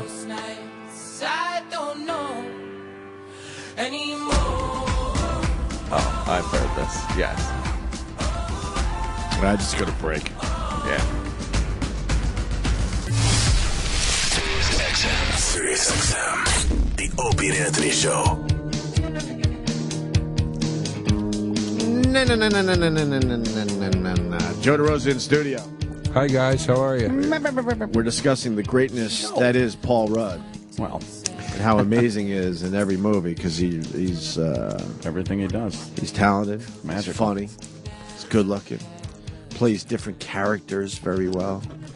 I like. You never feel like you're seeing the same fucking character in every movie. That's what I like about Paul Rudd. Of course not. Some of these guys, they're in 10 movies. Jesus. And they play the same fucking guy in the 10 movies, but not Paul Rudd. He's not one of those guys. What's wrong with you? I like Paul Rudd. I think he's good at what he does, but he does do the same thing a lot. No, I'm saying he doesn't. Did you ever see The Shape of Things? That's a good movie that he's in. Yeah. I haven't seen that one. It's the guy that did. Man, I really just nerd up a conversation immediately. Sorry, Yeah, I've never even heard of this movie, man. I've never heard of that one. Never even heard of it. It's that guy that did. Did you ever see that movie, Your Friends and Neighbors? That Ben Stiller movie. It's really about where the three couples and it's really dark. It's Aaron Eckhart. Did you just bring up Ben Stiller? Ben Stiller is but it's about not. a piece Now you got of problems shit. with Anthony. But it's not a. Now you got problems Hold on a with second. Anthony. Hold on. I didn't say I was the president of the fan club. I was fucking telling you he was in this movie. Ben Stiller, we have decided, is way overrated. I Someone like has him to say it. I like him in a couple of his movies, but like as a person, whenever I've seen him on an interview or spontaneous or met him, it's just a fucking grouchy, unfunny piece of shit. Paul Rudd knows how to play a different character in every movie, okay? So let's go with Ben Stiller. And I want a list right now. Is he rock around? Mm-hmm. Sam, I want a list of all the movies Ben Stiller was in, and the people can help us out there, where he played the exact same fucking character. Okay. All right? All right. Meet the Parents. That's the character we're looking for. Okay, we're doing the Meet the Parents character. Where, He a lot has- of weird shit happens to me. Right. Oh, God, I get myself in situations. Along came Polly. Well, then I would say Along Came Polly is Meet the Parents. the whole Same night character. the whole night at the museum franchise. Same is character. the same character. Right. Well, that's how a franchise works, Sam. It's the same character Meaning in each it's the movie. same You know, character. boy, I she's know, I know, beautiful I know and we're what you going meant. out, but whoa, she's got these weird problems I gotta now deal with. But then he's got his other character. He's got his other character, which is mustache Tony Perkins. mustache asshole character. Right. where he's- Obnoxious asshole character. Yeah. But not He as does much as the other He's one. got two characters. Tower Heist. What? Tower Heist. Actually, yeah, he didn't play that guy in Tower Heist. Let's go with the That's guy, one of the let's things go I with the liked. original bit, and then we can certainly expand. So you got Meet the Parents. He you was got he was the awkward guy in Tower Heist. He's not awkward in it. You don't think so? no. No, he orchestrates the whole heist. But it's a comedy of errors. Yeah, but it's. I'd like to throw this coffee on you. Look what it is. Look, Tropic Tropic Thunder. He was really good in Tropic Thunder because he didn't play that dopey Right. fucking Heartbreak Kid. shit's happening to me. Heartbreak Kid, he's Heartbreak awkward in Kid. it. Thank you. That What was the movie one was with Jennifer terrible. Aniston where it was pretty much Heartbreak Kid? That was Along Came Polly. Royal Tenenbaums, too. I love Along Came Polly, though. It's one of my favorite movies. Royal Tenenbaums. It really is. That's about a fucking shitty movie. Oh my God, what a bore fest. Royal Tenenbaums? Bore fest. That's all right, that movie. Yuck. Why do you think Along Came Polly is one of your...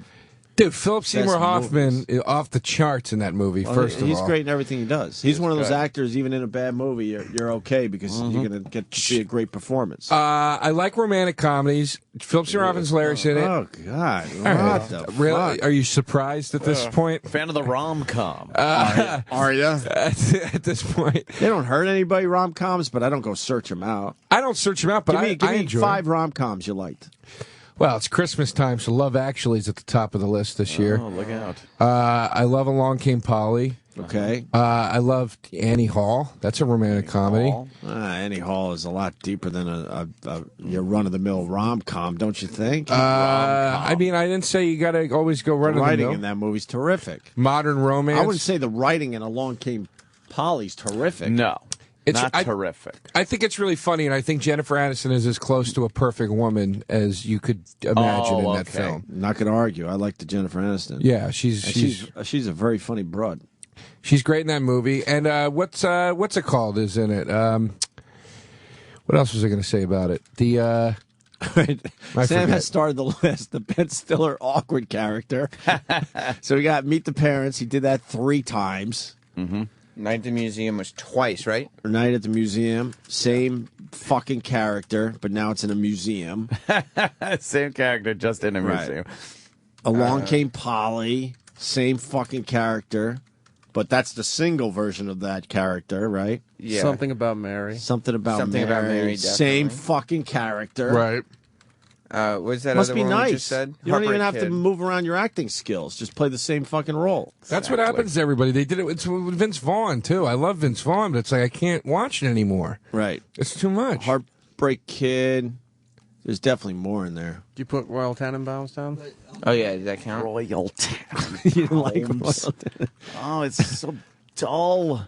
Are you not a Wes Anderson man? No. You're not cool enough to understand. I that know, movie. I'm not. You know it. I like Tannenbaums. He lost me at Steve Zuzu. But then I came. You didn't like the Zuzu? I thought that movie stunk. But I really liked Moonrise Kingdom. I thought that was really good. Yeah. Yeah.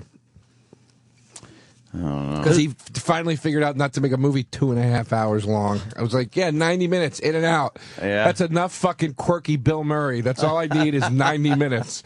90 minutes of quirky Bill Murray is about the limit. Yeah. Yeah. He used to be goofy Bill Murray in great comedies, and now we get the quirky guy. Thanks, Bill. Yeah. Thanks for that. We really I'm appreciate it. Furious that they made that movie where he plays Roosevelt. I'm like, you can't. Right. It's fucking Bill Murray. I know who that is. Yeah, don't Take you out of it a little bit. It does, right?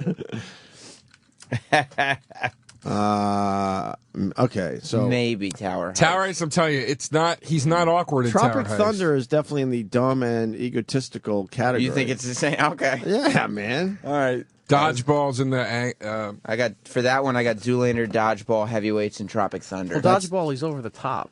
It's the same exact character as Heavyweights and Zoolander. Right, that's what we're saying. Over the top, dumb. And or- Anchorman, he's in that category too. All right. Is he the? He's the head of the Spanish station. He's the anchor. Oh, right. He's yeah. the Dodgeball character again. Yeah, Okay. yeah, pretty much. Yeah, see, there All you right, go. He so plays we are- two fucking guys. We're stuck with the 2 categories now. That's it. In Madagascar, he's one of the voices, but he's awkward. Okay, that counts. Fucking rock rules. He's awkward. He's even awkward as a cartoon character. Yeah, his character is As very an animation? insecure. How many? God, of course. How many Madagascars have there been? 3. Oh, Three. 4. 3 in a Christmas series. 4. Holy shit. Ben Stiller did one great movie, according to JD in New York City, who I like. He says he played a heroin-addicted writer based on a true story in Permanent Midnight. Great flick. He's I never great saw in it. that. Never saw it. He's great in that, man. He plays a real fucking scumbag in it. Yeah. All right. That's the thing with all these guys. They're all capable of playing other stuff. It's just that's what the business does. They scare the shit out of you. You start making tons of movies for security, and that's it. And then you play the same character in All that a fucking bunch of different movies. Yeah, Strike While the Iron's Hot, like all that fucking nonsense. Unfortunately, I missed Envy, but based on the poster and the fact that he co-starred with Jack Black, he's Yeah. probably the weird, awkward one. Yeah, let's just put it. Okay. Let's just assume.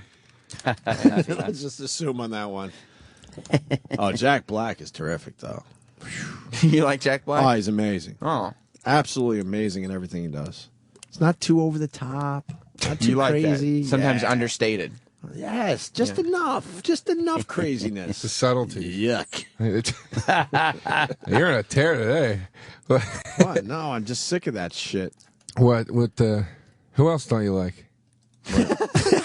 Make a list. Oh, my God. Yeah, seriously. How many hours do you have? No, I want to know who else don't you like?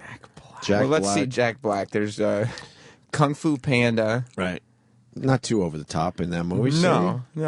It's not yelling. Yeah, He doesn't have same crazy eyes. He's same fucking guy. Oh, voice in the Black. video game Brutal Legend. The He rock and basically- roll video game. Oh, was that when he showed up at like a Hollywood function as the character or something? We made fun of that. Yep. Yeah. He basically plays the Tenacious D guy in that movie. Tenacious D is another one. Tropic Thunder, it's kind of the same thing.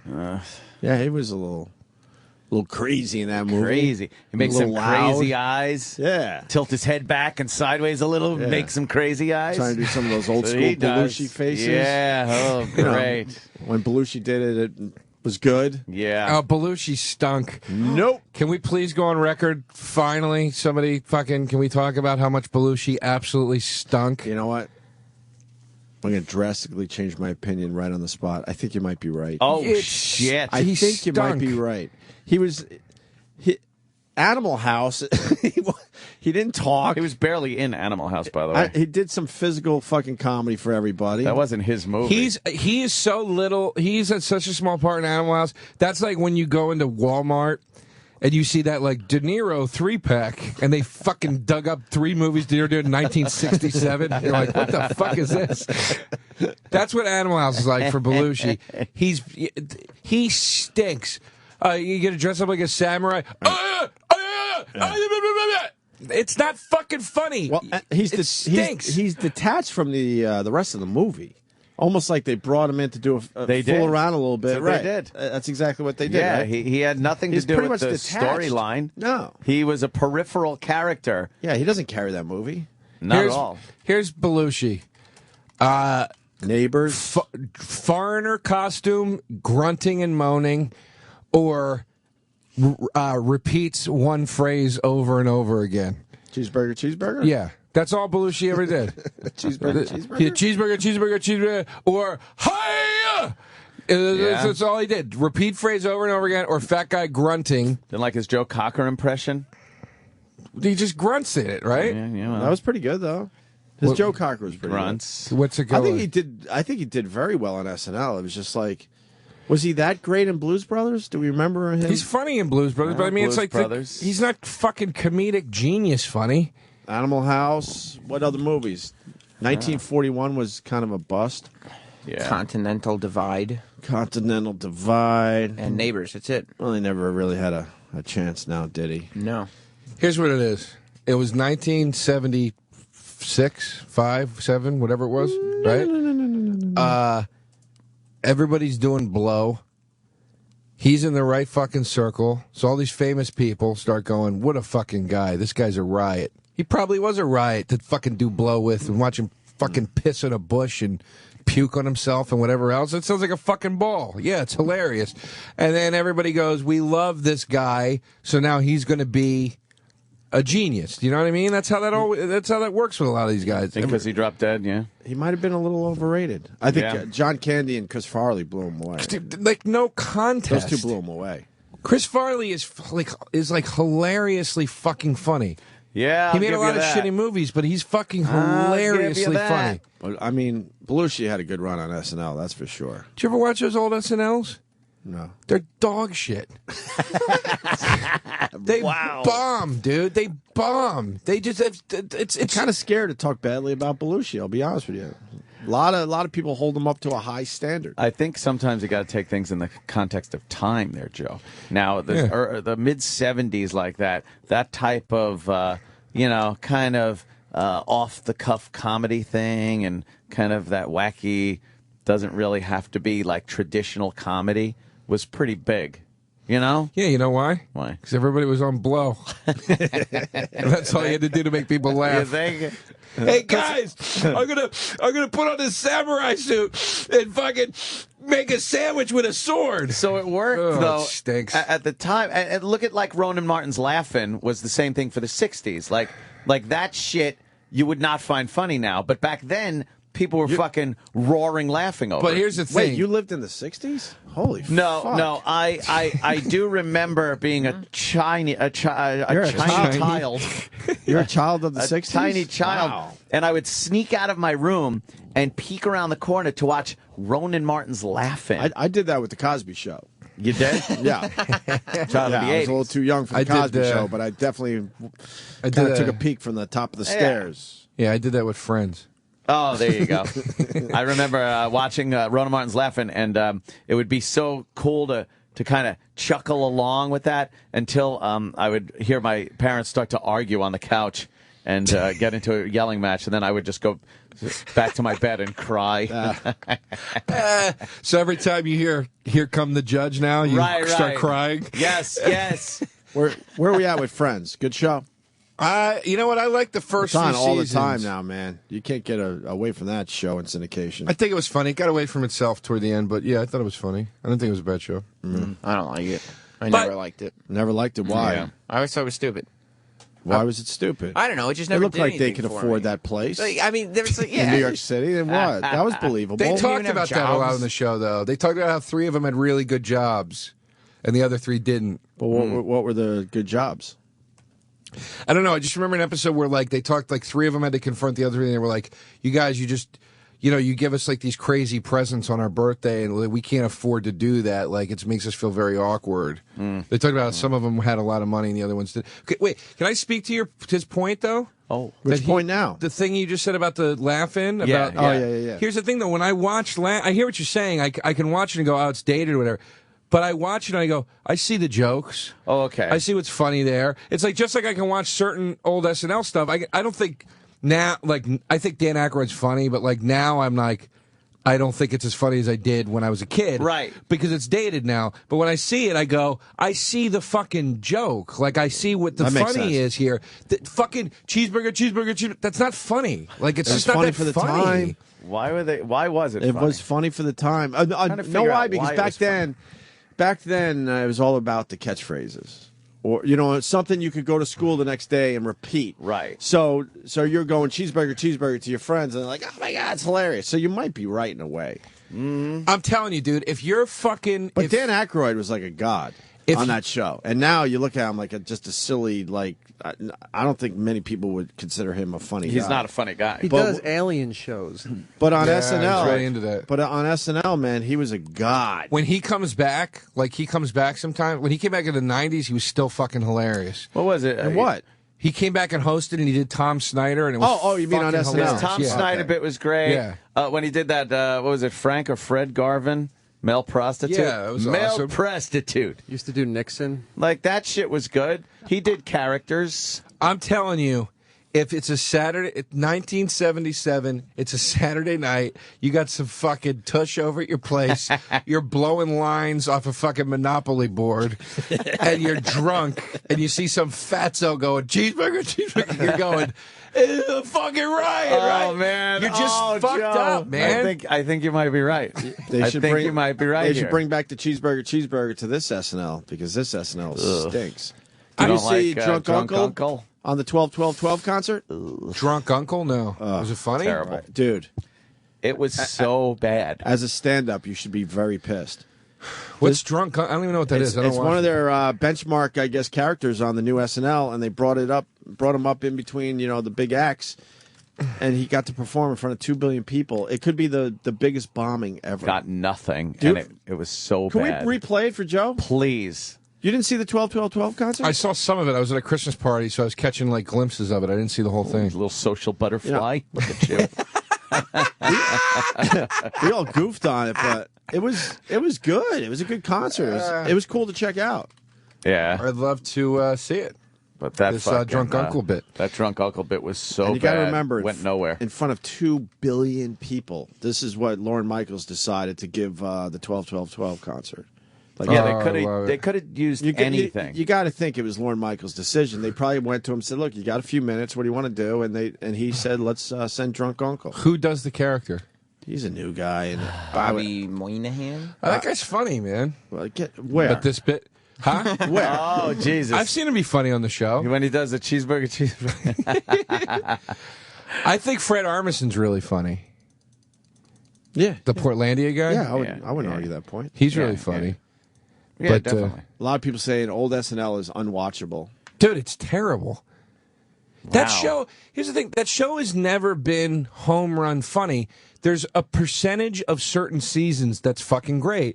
But when you watch, even when people talk about like the Dana Carvey years, like that's the best cast probably. You talk about that. You go back and you watch the full episodes. There is significant amounts of bombing. They're churning out a 90-minute show in 4 days. It's all right. With that said, who had the best average in SNL history? I think that there was like a 2-year period during that Dana Carvey thing. So Dana Carvey? Oh, you mean a person? I want an individual. Dana Carvey, Phil Hartman. Yeah, Will Phil Ferrell. Hartman. Will Ferrell. Oh, yeah, Will Ferrell on that list. When they first got Will Ferrell and Sherry O'Terry and all them, that was a pretty good goddamn cast. Yeah. Yeah. But I mean those seasons, dude, they rerun those all the time. Yeah. You watch them. They're a lot of shit in there. It's terrible. Yeah. Except for when Will Ferrell comes out, like with the beard on, going, I want to have sex with you inside a zebra. Oh, caveman. Whatever that guy that he does. I like the one that's like, yeah, and I took my lover. And we ate lots of meat and made love. That's really funny. Disgusting. He probably had character. the best average on that show. Yeah, best batting average. Dana Carvey's way up there. Way up there. You know what? Even though they didn't use him a lot, but every time Norm Macdonald was in a skit or did anything, I like Norm in the skit because it's like he didn't belong in the skit. Took you right out of the skit, but made you laugh really hard because Yeah. it's just Norm. He's Hard to so explain funny. Norm Macdonald. He's so funny. I watch all of his Dennis Miller. Remember when Dennis Miller had that talk show on HBO? I go on YouTube a lot and watch all the Norm Macdonald interviews. Yeah. He fucking kills. Well, and that famous bit from fucking the gay son bit came from that. Jesus, can we play so that? goddamn funny. Let's just play a lot of Is shit. you know, today. gay. So funny. We'll play that at the break. I'm proud of my gay son. Yeah. Oh yeah, and he loves cock. I love that. You know what? Fuck it, let's play it right now. Where is it? We're not going to One break. time I was doing this thing in San Francisco, and they were all gay people in the audience. They told me, so I figured I'd In do San Francisco? Yeah. No. So I figured I'd do stuff about gay people so that they could relate to. Yeah, it's warm up. They love that. And so I was talking about, because I went to this gay pride parade, and I saw in it there were these old men and old ladies like with these signs that said, "We are proud of our gay son." You know? And so I was saying, that's an odd thing to be proud of, you know, because it's not an achievement, you know, it's not like something you work all your life to be gay or anything like that. And I just wondered, I had a hard time believing that these 50, 60-year-old men are actually bragging, you know, at work like they're, hey, Bill, you know, my kid, oh my God, we're proud of him, Johnny. He graduated from Harvard, you know. A first in his class, you know what I mean? Now he's articling over at a law firm, and oh yeah, he loves cock. You know? This kid, he can't get enough cock in his mouth, his ass. This kid's always cock. I got a picture of the boy here sucking another man's cock. I want to show it to him. To watch the maturation of you as an artist, to realize it took you 9.5 minutes to get around to the sucking cock stuff. Fucking brilliant. It's beautiful to see you comfortable in your own skin, Normie. All right. That is so fucking. Shut up, Dennis what Miller. a great setup. God, I hated him. Dennis. Not into the Dennis Miller. Jesus. Hey.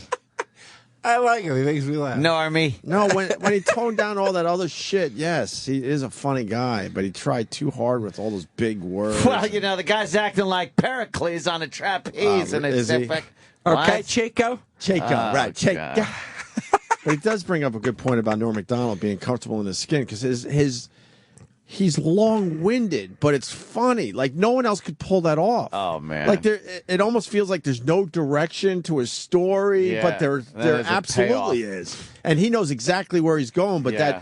that ride is a little swervy. Yeah, I know. I love it. I loved all the. It's very unique. But his cadence and just the way he's talking, it's fucking great. I love it. I can listen to Norm all day. People saying Eddie Murphy had a great batting average. Oh shit! Yeah, actually. Oh, Murphy. Was All right, he's number one. He's got to be number one. Did he ever have a bad skit? Is the question. Here's the thing: Murphy was. But he on, wasn't around as long as like a Phil Hartman. Phil Hartman put in some years. Will Ferrell put in some years. Well, Murphy was on for two seasons. But here's the thing: he was on during the 2 worst-rated seasons That's ever. true, yeah. But he was the fucking standout. He saved that fucking show, man.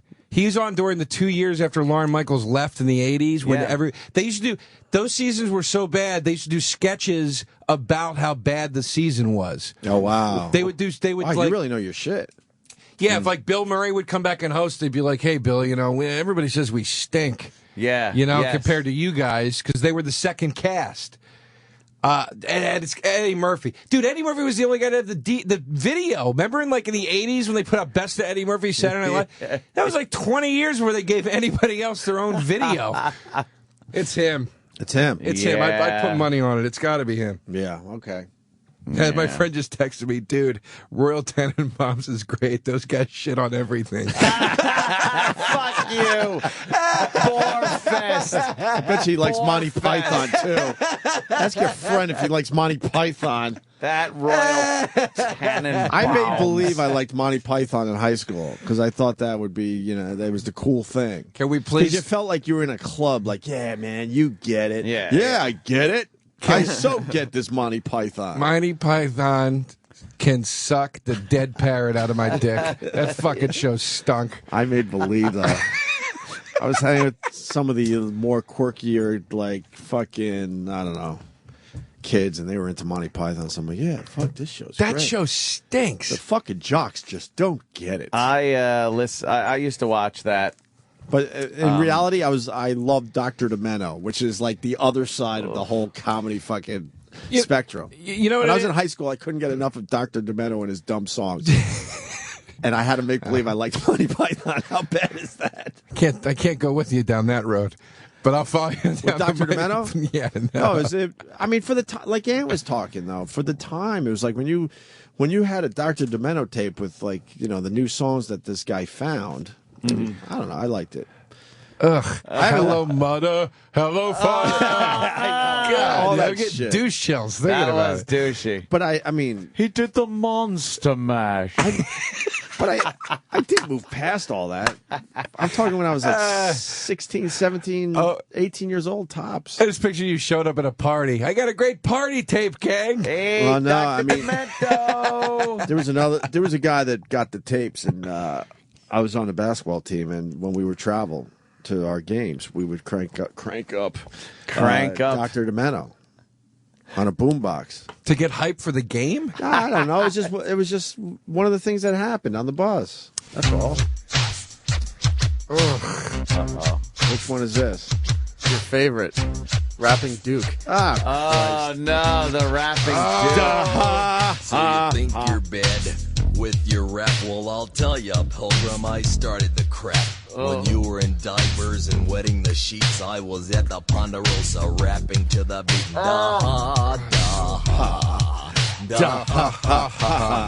This was so bad. How douchey. This was a Dr. Demento staple. Was it? Oh, yeah. God. The Rappin' Duke. Dude, I'm talking fucking years ago. You know what? The curly shuffle. Beat me up if you have to, but I'm not talking about like I did this last year. The thing with Mighty There was a Python. time I thought bell bottoms were cool too, all right? All right, fair enough. Fuck. In the 80s?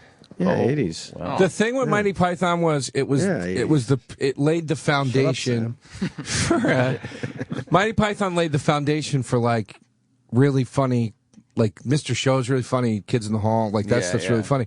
They I get that Mighty Python laid the groundwork for that, like they were the first like sort of offbeat sketch thing, but it's the equivalent now of like when you go back and you try to listen to like Hawkwind as like the precursor to. And I love Lemmy and Motorhead, but Hawkwind is not that fun to listen to. Not good. But it's like I don't know what that is. you know what Hawkwind is? I swear to God, no. It's Lemmy. Not many people, unless you're a Motorhead fan or Lemmy fan, really know that. I never really. I don't think so. I don't think a lot of people know that. I thought everybody knew Hawkwind. No, I never searched out Motorhead. When I hear Motorhead, I like it, but I don't really know much. And Lemmy's a character. We've had him on the show. We love him, but he's awesome. I just don't know much about the band. He's awesome, but Hawkwind, I feel, did not showcase him. Well, it doesn't matter. I'm talking more about it now. You really know music, though. You go deep with your music. I was just, you know what? I thought you guys were going to know Hawkwind and think that was a great analogy, and now it fucking just fell in its face. No, because I never even heard the name of. I never even heard the name of that band before. No, it was the band he was in before Motorhead. But the point is they were like this space rocky band from the 60s, and you could trace a lot back and go, well, that kind of laid the groundwork for these other groups in the 70s. Right. But my point is like sometimes you go back and you look at the groundwork or the foundation, you go, it's just not that fun to listen to. Yeah. You know what I mean? Or get into. That's how Monty Python is. Like I get what they were doing and I appreciate it, but it's not that funny to me. You didn't like the Ministry of the Silly Walks? Oh God. Dead Parrot? What was that? Dead Yeah, Parrot? all I remember Dead is Parrot was fun. I'd like to have an argument. And then he pays the guy and he starts arguing with him, and then he goes, "Time's up." And then he tries to argue with him some more, but he doesn't pay him, so he doesn't argue with him. So he has to take some more money. money And out then of he his pays him, and he pocket. goes, "All right, an argument." He goes, "No, I'm not going to argue with you." Look, this is funny. Go back. He was arguing on his spare time. Right. Time, please. Nice, I have. He has a silly walk. Yeah. I thought it was creepy how they went from video to film. When That they is went weird. outside, it was film. So he's walking across the street, silly. Is this great? This actually isn't bad. This isn't bad for a comedy piece. Like physical comedy, yes. And John Cleese is big and lanky. Well, What's the hook of this, though? The hook is that there's an actual he's ministry. walking to the Ministry of Silly Walks. Right. So you don't know that yet. You're just like, what is he doing? Oh, it's a twist. See? Ministry of Silly Walks. See, the Ministry of Silly Walks. And he goes in there and everybody walks silly. John Cleese. Walking down the hall now. All silly and shit. And then he passes other guys walking silly and shit. Oh, because it's a ministry. Right, of silly So there's walks. a bunch of silly walkers. Yeah. Okay. Yes. I get it. Okay. Morning. You don't want any more of this? I get it. Okay. He gets all annoyed. Well, as a comedian, is that funny, though? I do not find that funny. You don't like physical comedy? No, and I think I'm the only person on earth that says, you know what? I think the guys in my brother are funnier after they broke up. Like I like when I see John Cleese and Eric Idle and stuff, but I don't like Monty Python. Did you like Faulty Towers? No, I never thought. No? I thought Blackadder was funny. Yeah. Yeah. The Rowan Atkinson I kind thing. of liked that Faulty Towers growing up. Well, weren't the Monty Python movies funny? Oh, Yeah. she's a mess. Is she today? Holy fuck. Who is that? Nicole. She looks hot. Who is that? She's very hot, but she's got issues, man. What do you mean? How's the marriage going with her, Sam? She's in a better place now than the last time we talked to her. What happened? They tend to have huge blow-ups and then act like nothing's happening. Really? Afterwards. No, we're talking about Nicole. Oh. See what was I waiting did for there? Waiting for somebody to pick it up. Who is she? She hosts the does morning morning mashup. mashup. Morning mashup down the She's hall. pretty, man. Pop music shit. You got a little, You'd probably be able to get her if you have a little. you know. Do you? Yeah, least subtle gestures. The What are Ministry you of talking Not about? Subtle Gestures. Yes. You just need a little bit A of. little, you know. Just Hey, a little. do you got any? We didn't say that. Know what I We're mean? saying a little, you know, not that. You got any? No, we didn't say that. We just said a little, you know. You know, a A little. little. Fuck. Well, Shit. Yeah. you know, fucking Monty Python. Who else stinks that used Do to you want be? to see the Drunken Yeah, Uncle? yeah, that's where we're Oh, getting right. back to. So as a stand-up comic, that you know, you like doing your own characters and stuff. You're filming stuff all the time, Joe. So you're in this wheelhouse. This guy's on SNL, and now he's in front of 2 billion people with this character. Okay. You should be deeply depressed after you see this. Just shows you it's all bullshit. Joining me now is the perfect symbol of the holiday family experience. Please help me in welcoming Drunk Uncle. Oh. I'm gonna gotta intro the I guy. saw 3 drinks come sailing into my mouth and I spilled on my shirt. Merry Christmas, everyone! All right, give it up for Drunk Uncle, everybody. Oh, he's got to keep reiterating. I like how nobody's cheering because they don't know what this kid is. No one. Oh, That's you funny. mean when I get to spend all my money on crap that nobody wants? Hooray for me! Ugh. I mean, what happened, man? Kids used to dress up for Christmas, Seth. You know? Before we opened presents, we had to put on tuxedos and a cake. We had to do it. Nowadays, you can't even say Merry Christmas anymore. You know? You gotta say, hey, baby Jesus, are you on Foursquare? You know? Wow. Oh, my God. Is there a room at the inn with Wi-Fi? Ugh. Netflix me! Netflix me! Netflix me! Ugh. You know what kids need to put in their Netflix queue? An honest day's work. All right, Drunk Uncle. Now, Wow. were you affected at all by How Hurricane bad is Sandy? this? Wow. Pauses. This could be the worst thing that happened that night. Yeah, there's obviously punchlines there, and he's doing it in front of 20,000 people, and you don't hear anyone laughing. Ugh, that's so bad. They need to have another benefit for that fucking tragedy. We don't have to play more of it. It never got better. And It he's never just gets. like, it's hard to watch, to be honest with you. Oh, It's it is hard uncomfortable, to right? watch. Yeah. And he's like, well, drunk uncle. Right. Oh, what are you saying, drunk uncle? And I don't think the is part of his character. I think that's him Yeah, going, it's a holy nerve fuck, wrack. this isn't working. It's not where it's like it's. This is the thing that bugs me too about something like that. It's like I get what the character is, and okay, it's funny, whatever. But it's like that guy wouldn't say Foursquare. No, You know, no, little shit it like didn't that fit. bugs me for Yes, some reason. I don't know yes. why. It's just like he wouldn't know what the fuck Foursquare. I barely know what Foursquare is. Yeah, you wouldn't know that. You wouldn't say Netflix Q. No. Yeah, no, it's like they write it. They write it in like this super hip voice, and then they go, I'll just paint my hair gray and be do drunk. It's Yeah. like, but that doesn't make it drunk. Your drunk uncle wouldn't know about that. Yeah, you know, like I don't Not know. only completely unfunny, but inaccurate. Yeah. Yeah, I like to really hone in on the stuff that's not that fun to make fun of. Right. That's the Well, we're going to make fun of Katt Williams next. Oh, yeah. Ow! Can I call it? Can we make this Dr. Demento Day? We had AC/DC Day recently. Can we do Dr. great. Demento Day? Sure. Any requests? Sure. E-Rock knows the Dr. Iraq's Demento. excited. Is there Give us some choices here.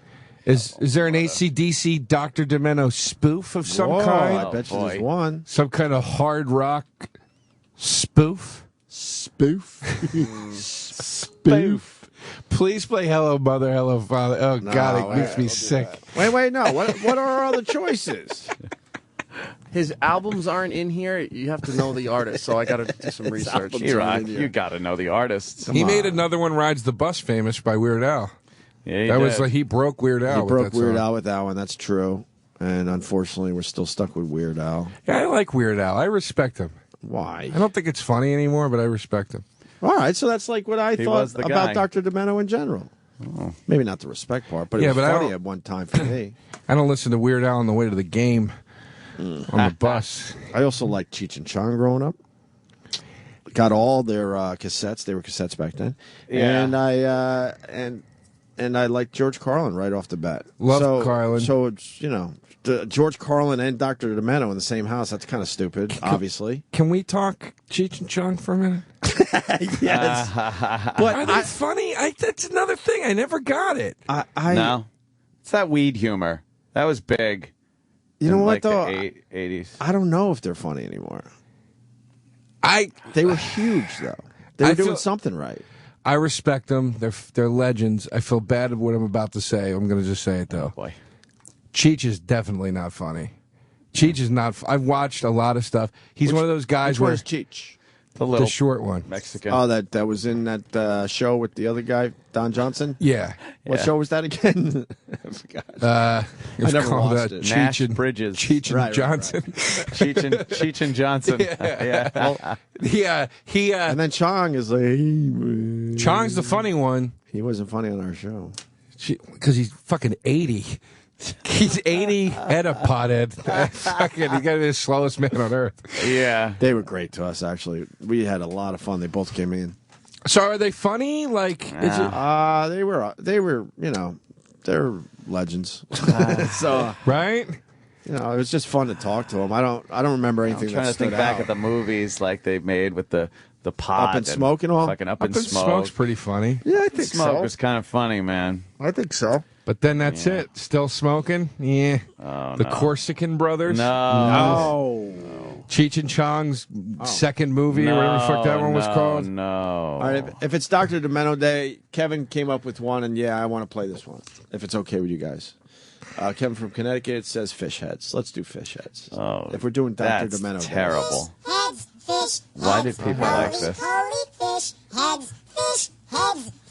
heads, eat them up, yum. Saturday Night Live made the video for this. Did they? You know that. That's where it used to air. Love Dr. Demento. It's radio. In the morning, laughing happy fish. You know who actually wrote this too? Who? Kid from Lost in Space. Will Robinson from Lost in Space. He wrote this? Billy Mooney. Yes. What happened to that guy? I don't know. Last I saw it was in like a Twilight Zone movie years ago.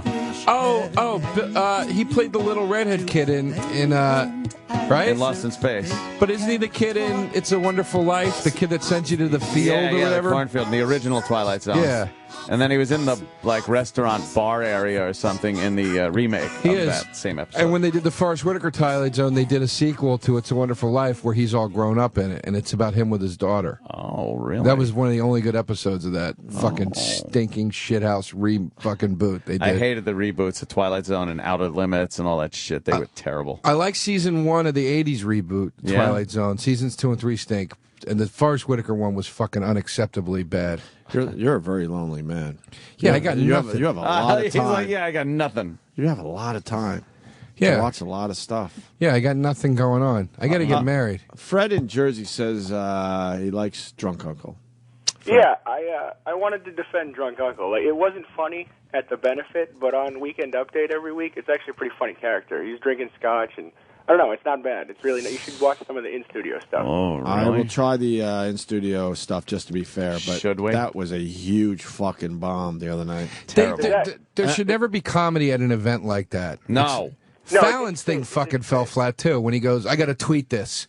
He really thought that was going to get a huge cheer. Yeah, but what was he going for there? I was a little confused. What do you got? The whole got? character is like nostalgia and like how the past was better, but he's hammered the whole time. I don't know. It's pretty funny. You should check out the in-studio stuff. Well, I don't know. It's just it's also just like a sort of like half. First of all, we've all seen this character before. I'm not trying to shit on Bobby Moynihan. He's a funny guy, but like we've seen that character before. And Dana Carvey did it in the 90s. Remember Dana Carvey? When we liked it when he did the old man thing. And I watched an interview recently with Dana Carvey where he actually said, he goes, my whole thing was old people acted like, they always act like it was like this back then and it sucked. He's like, but he goes, but my character was like, it was horrible when I was growing up, but I actually loved it. And that's kind of what the drunk. It's just another variation of that. Yeah. It's like, all right. Well, let's see a little of. Oh my God, of him we're in still talking about context. Drunk Uncle. Well, now in context of the show. Sam, is this good? No. All right. The caller was wrong. It is good. No, it's All right, not. hold on. Shut up, Let's- we're listening. Just watch the first. I just watched the first 15 seconds, and you tell me if I'm judging too harshly. The family members here with an election recap. Drunk Uncle. All right, that's a good topic. So. Big Uncle Sam hat on.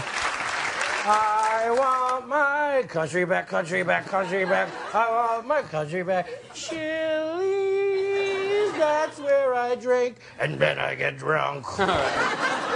That's kind of funny. No, not at all. No, it's not. I found no humor in that. Wait, I was getting mad. But also, You want to be mad. You're not even trying. you want to talk. Yeah. That's not funny. You want to talk about. Let's start. Well, hold on. Let's try another 15 seconds. Okay. Let's do this in 15 seconds. Okay. So Drunk Uncle, I assume you're not pleased with the outcome? You think? People don't even dress up for an election anymore, Seth. You know? Back when I was a kid, you couldn't vote unless you had suspenders, cane, monocle, top hat, fancy. Well, that must be one of the bits. One of the, he must always Go-to say. things. That's his van like by the river. Yeah, they used to dress up. But nobody would ever talk like that. That's not an every week thing. He just reused it. Shut up. Jeez, who is this? Drunk Uncle? Are you Drunk Uncle? Oh, look, it's L. Michaels from NYC. But I mean, look, you want to talk about rehashing whatever. 2 years ago, they had that guy that did Drunk Girl at the Party that would come out a Weekend Update and go, right. Excuse me.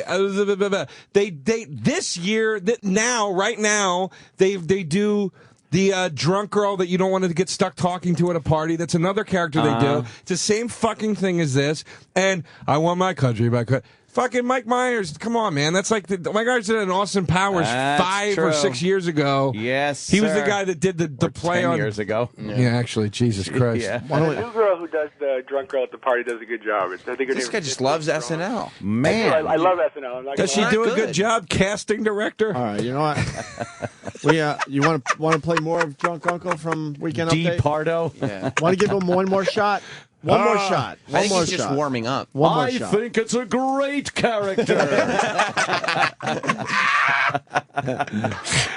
You know? And when you voted, you pulled the damn lever, Seth, like a man. You didn't fill in a little oval like you were taking some pregnancy test. We had two choices. Okay? We had Roosevelt and Reagan. There was no Green Party. There was no Senate. If you wanted a House of Representatives, you built one yourself. Thanks, Fred. I ain't feeling it. Thanks, Fred. If Sorry, you don't like dude. that one, Bill Hader's Stefan is also a good character. This All guy. right. Different character entirely. So is Just Eddie Murphy's loves it. James Brown. What Yeah, the fuck's yeah, that yeah. got to do Why are with you anything? defending SNL? Do you have a connection over there? No, not at all. I really like the show. right, I well. like it when it's bad. I like it when it's good. I don't know. All right, fair enough. Thank you, Fred. I think the character's better than you've given it credit for. Okay. No, it's not. isn't. All right. I think. It's absolutely not. It's terrible. You guys have been very fair. Remember, we wanted an AC/DC maybe parody thing. Uh-oh. We did forget about something we used to play. Oh, did we? Hayseed Dixie. Oh, Hayseed Dixie. Hayseed Dixie. Do you have that, E-Rock? Yeah, hang on. It's Dr. Demento Day on the Opie and Anthony show. Oh, We're gonna go to break with this Good. one. What? What's wrong with They that? weren't Dr. Demento. Well, it's in the same fucking spirit of it, right? it's in the wheelhouse. It's in the wheelhouse. Wheelhouse. You know? You know? Is it? Oh, is it? We wait. What happened? We're waiting for E-Rock. Can I plug something Which while one do we're you waiting? What's our choices? Let's see. Fat Bottom Girls, TNT. Where is it? Where's the rest of it? It moved. Here we go. Highway to Hell. Have Highway a drink to on Hell me. was- Dirty Deeds. Back in But Black. those Big are- balls. Dirty Deeds, too. Wait, what? It's done in a bluegrass style. What AC/DC song you like? You like Highway to Hell? Joe's like, Do you like Highway to Hell? Yeah, that's fine. What, you don't like when there's cross-pollination of shit? No, this is like when somebody goes, "Hey, I'm doing a cover of Ozzy songs, but in the swing band." right. Ugh. Oh, we can break out our old pal. No, what's his name? Richard Cheese. Richard Cheese. You want to hear yes. some Richard Cheese today? No, I've heard enough I'll in put it my on the life. He does big band, but it's songs, rock Yeah, I songs you know. remember. Yep. I just say no. He Yep. performed I'm People so Equals happy, Shit. because today I found That's my it. friend. Hey, That's it. You don't like that? fall off a stage, You don't like asshole. All right, we're gonna do Highway to Hell. What's your plug there, Joe DeRosa? Oh, I have a new web series out. It's 2 episodes are up now. YouTube.com/official comedy. It's called We Should Break Up. I saw the one with Nikki Glaser. It's me and Nikki Glaser do the whole thing. Glaser, The whole, excuse me. The whole series is based on when Nikki and I used to date. Oh, so it's you two for the whole series? Yeah, Oh, it's- great! I saw the yeah. first episode. It was great. Thank you. I liked I'm it a lot. Really proud of it. So please go watch It's it. We quick. should It's break only up. like 2 minutes, I think. The yeah, first one. 2-3 minutes. They're fast. Little arguments and stuff. It's Yeah. funny. Bad All right. couple, bad relationship. And where do they go again? YouTube.com/official comedy. All right, good. Hey guys. Have you? Hi everybody. Hey, Joe, what's up? What do you say, Joe? Have you decided what to get everyone on your list? Don't Yeah. stress out if you haven't. I have. You have? Yeah, But what? don't- I'm going to get some pajamagrams. Well, listen. Well, you asked me if I decided. I did. I don't know what pajamagrams are, But if you haven't figured it out, Sam, But I have you had. figured it out? Asked me and I figured it out. Yeah, I have Sam, yet to figure out what I'm. I don't want you to worry. I don't want you to stress. There is a gift out there that is sure to please, comes already wrapped, and it won't cause you any stress. Oh, my jewelry. What'd you say? to that? Is it jewelry? What if I told you you could send freshly dipped strawberries, giant What? freshly dipped strawberries from Sherry's Berries, starting at just $19.99. That's over 40% savings. I'd call you a liar. It's true, Sam. Wow. Those enormous mouth-watering berries come dipped in white That sounded believable. milk, white milk, and dark chocolatey goodness, and covered with chocolate chips, crushed almonds, and decorative swizzle. You like a good swizzle? I love a good swizzle. I'm all about the swizzle. I like a little swizzle on my chocolate. Just go to berries.com, guys. Click on the mic and type in the code OPIE. That's you. Double the berries for just $10 more. Sherry's Berries are perfect for neighbors, friends, clients, coworkers, anyone. They're delicious. They also make a great hostess gift or snack for all of your holiday parties. You ever go off script? Why can't you just go, yeah, they're delicious? They're great. They're great. These that was things. some good off-scripting right there. These He's things. improving now. Right. Improv a little. Did you ever and get taste back to the sunshine? script. Sure. Did you ever taste moonlight? Fuck yeah. Did you ever taste sunshine dipped in moonlight? With a little swizzle? Now we're talking Sherry's Now we're Berries. talking. All right. Rainbow swizzle. I'm in. Yes. To access this special $19.99 Sherry's Berry offer, call 866-FRUIT-02, or even better, visit BERRIES. That's berries.com. Click on the microphone in the top right corner and type in Opie. Go to berries.com, click on the microphone and type in Opie. Order now. Offer expires Friday at midnight. Sirius XM. Sirius XM. The Opie and Anthony Show.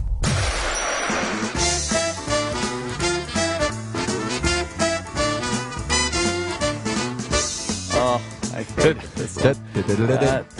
Dr. Demento Day. You know, people would love when this came on.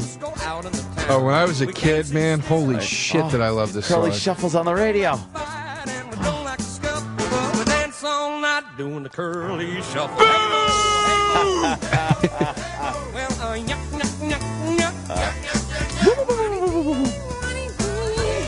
Be more funny. Oh, God. Never miss a chance. We get up and dance and do the curly shuffle. You know what? Everyone loved this years ago. There was a video on MTV for it. Yes. It was huge. Yeah. Joe DeRosa in studio. All right. Enough of that. Hey, Mo. Hey, Mo. Oh. Nyuk, nyuk, nyuk, nyuk, nyuk.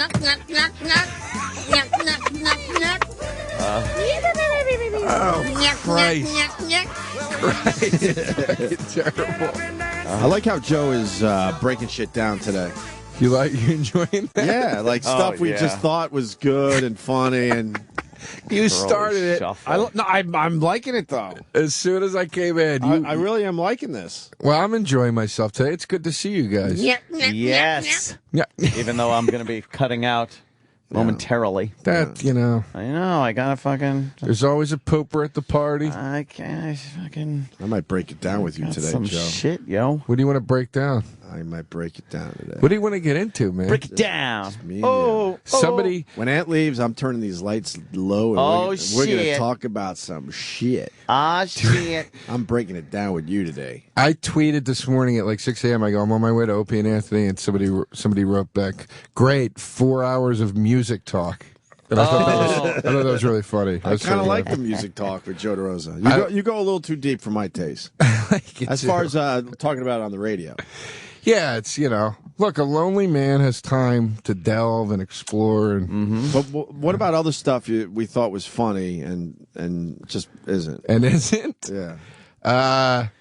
We really hit all my big ones that last. Oh, okay. There were some albums growing up. That was like the National Lampoon albums and those weird kind of God, there was some other like comedy groups would put together these albums and they weren't good. they were not Carlin. Good. Was National Lampoons ever funny, or did they just get lucky with those vacation movies? I think they put out a lot of shit. Their movies, they put out a lot of crap. The magazine though, like when you graduated from Mad Magazine to National was Mad Lampoon, Magazine funny? Mad And is it Magazine still as a funny? kid. I think it is. Okay. I As still a think kid, it is. was the funniest fucking thing ever. Right. But then you kind of graduated to National Lampoon, and that shit used to have me in tears. I was laughing my fucking ass off. Mad is still. I used to. I was reading love Mad. I was reading a Mad that came out like a few months ago, and they had a Ben and Jerry spoof. It was called Ben and Jerry's Dingleberry.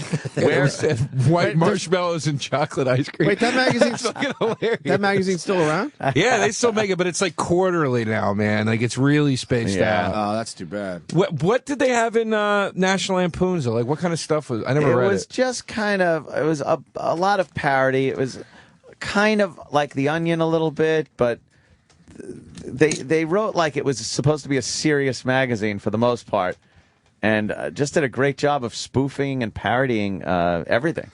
What? So it was like fake news stories and shit like that. To a point. Then they would have like it kind of like The stories Onion? of. They'd have like short stories too that you would read about.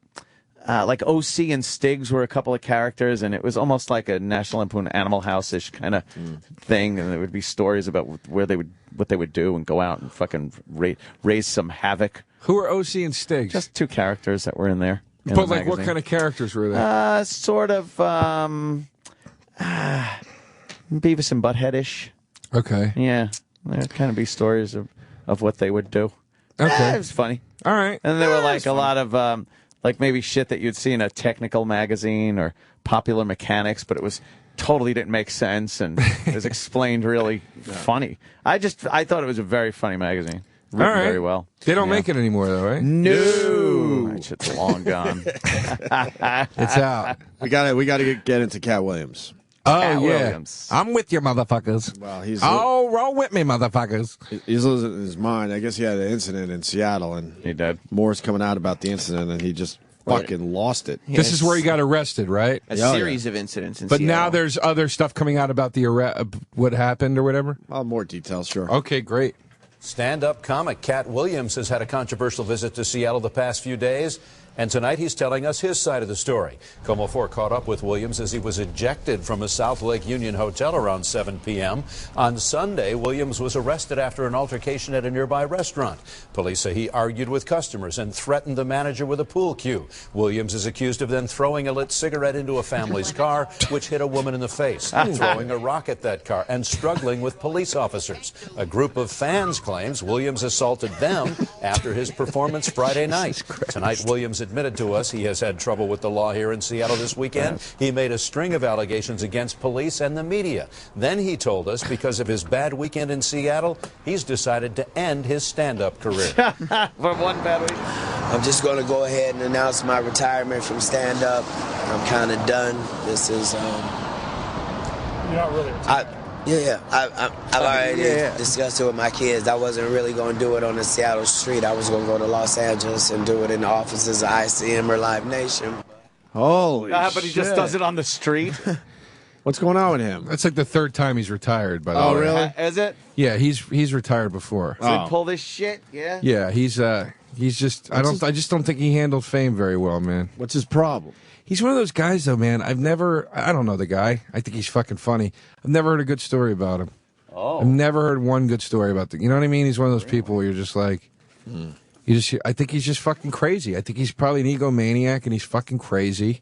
And then you throw those two things together in combination with fame, and you're done, man. Right. You're done. Volatile formula. Yeah. Yeah. I love That's the what string you call a perfect storm. I love the string of events he got himself into. And the newsman has to stay all newsy and shit still. Hit her in the face. I like that one, too. Lit cigarette into the car, hit her in the face, and then he assaulted fans after his Friday show, and then blah, Yeah. blah, blah. And then I like how the guy goes, he punched an old lady on the elevator, and then he went on to... Yeah, hold like when up he a 7-Eleven. Katt's here to admit that he's had a string of altercations with the law. What's he got to admit? We know he did. There's Right. nothing to admit to. We heard the story that he threw a rock at these people's car.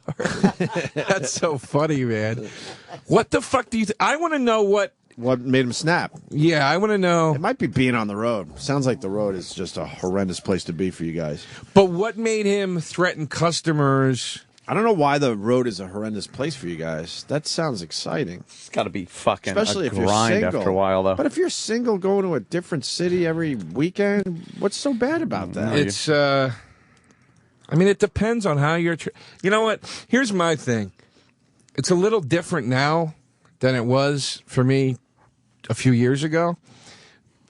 You know, it's still not where, you know, a lot of guys. I'm obviously not at like that Louis level, whatever. But like, I'm in a decent place with it now. But it's like, I realized a couple of years ago what makes the road hard, and it's like, I was on an airplane going to like Florida or something, and I was like so angry, and I was like, oh, fuck. And then I was sitting there, I was like, why am I angry? Like, I'm getting paid to go do shows and whatever.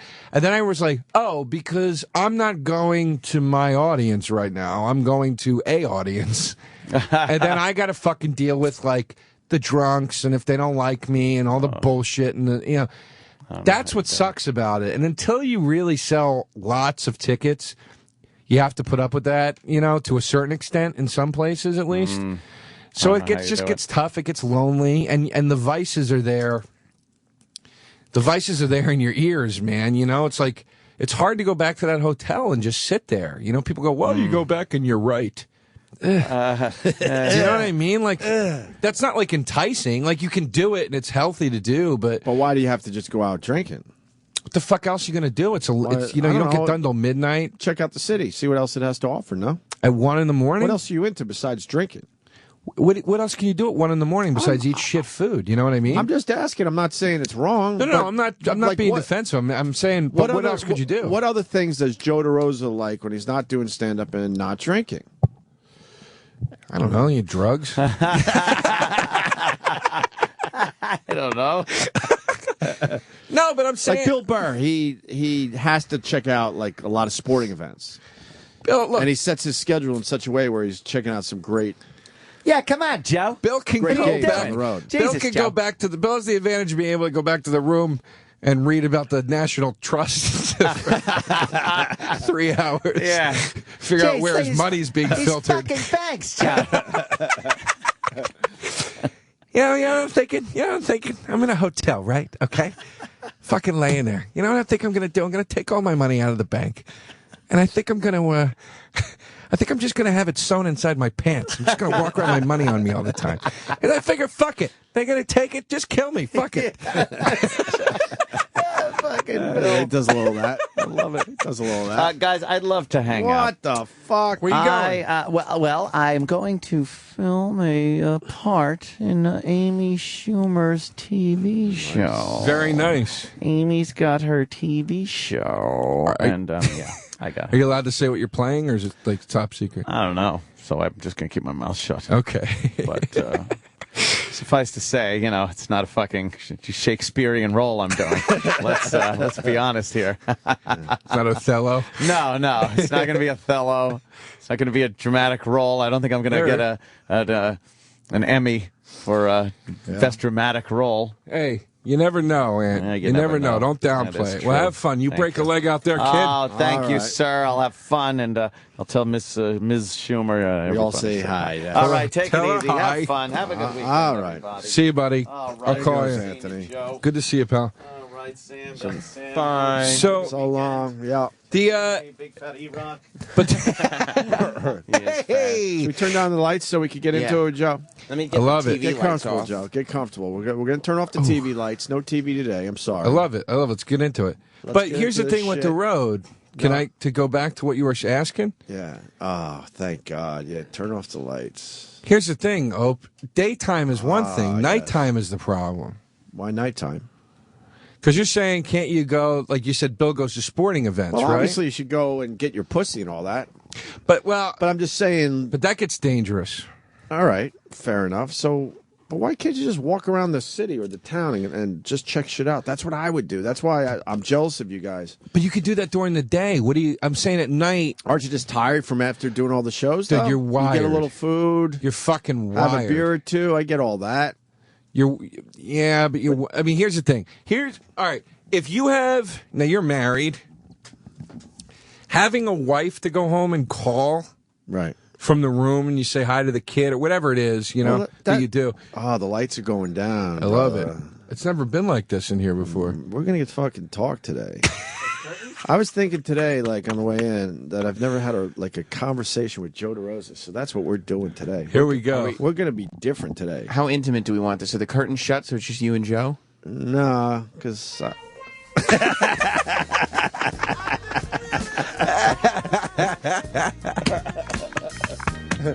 No, I could be more romantic. The other side of my point is this: if you're a stand-up comic on the road and you are married, that's way worse. Oh, I disagree. Why? Well, look, the grass is always greener, Because I think guess. if But, you're you know. single, the road is a perfect place to be. Excuse me. You can fucking you find your pussy. Hopefully, not the crazy kind. Do a little partying. You could It's check out the city. You don't have anyone to check in with. I got great advice. How bad could that be? I got great advice once from a comedian. Yeah. Who's been around for a while. I was on the road. I was opening for this guy like 7 years ago, and I was like chasing chicks all weekend, and he kept being like, "Dude, you gotta stop." And I was like, "What are you talking about, man?" How old were you? I was in my 20s.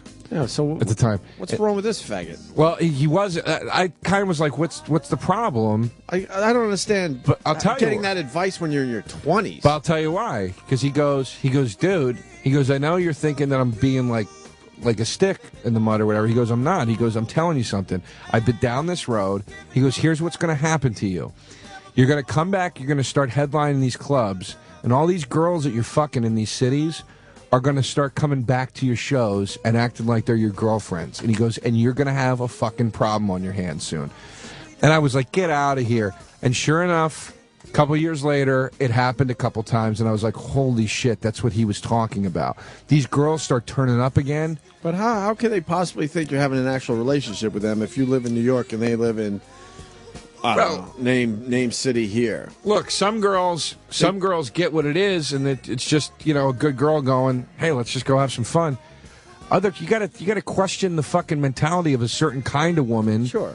That's going to just go and bed down with you in your fucking hotel room for them. I mean, you know, a lot of them aren't stable. I'm not saying they're all like that. Some of them are just chicks that get what it is. So then they assume way too much, and then next time you're in the city or the town, they think they're your girlfriend. Yeah, well, or I don't know if they think they're your girlfriend, but yeah, they keep an entitlement. You leave a city and they keep texting you, and like I've hooked up with girls on the road before where I've had to tell them like two months later, like, "Look, I'm sorry, like, I don't know what you think is happening here, but like I live in New York. You live like..." Well, you should have told them that 2 minutes later.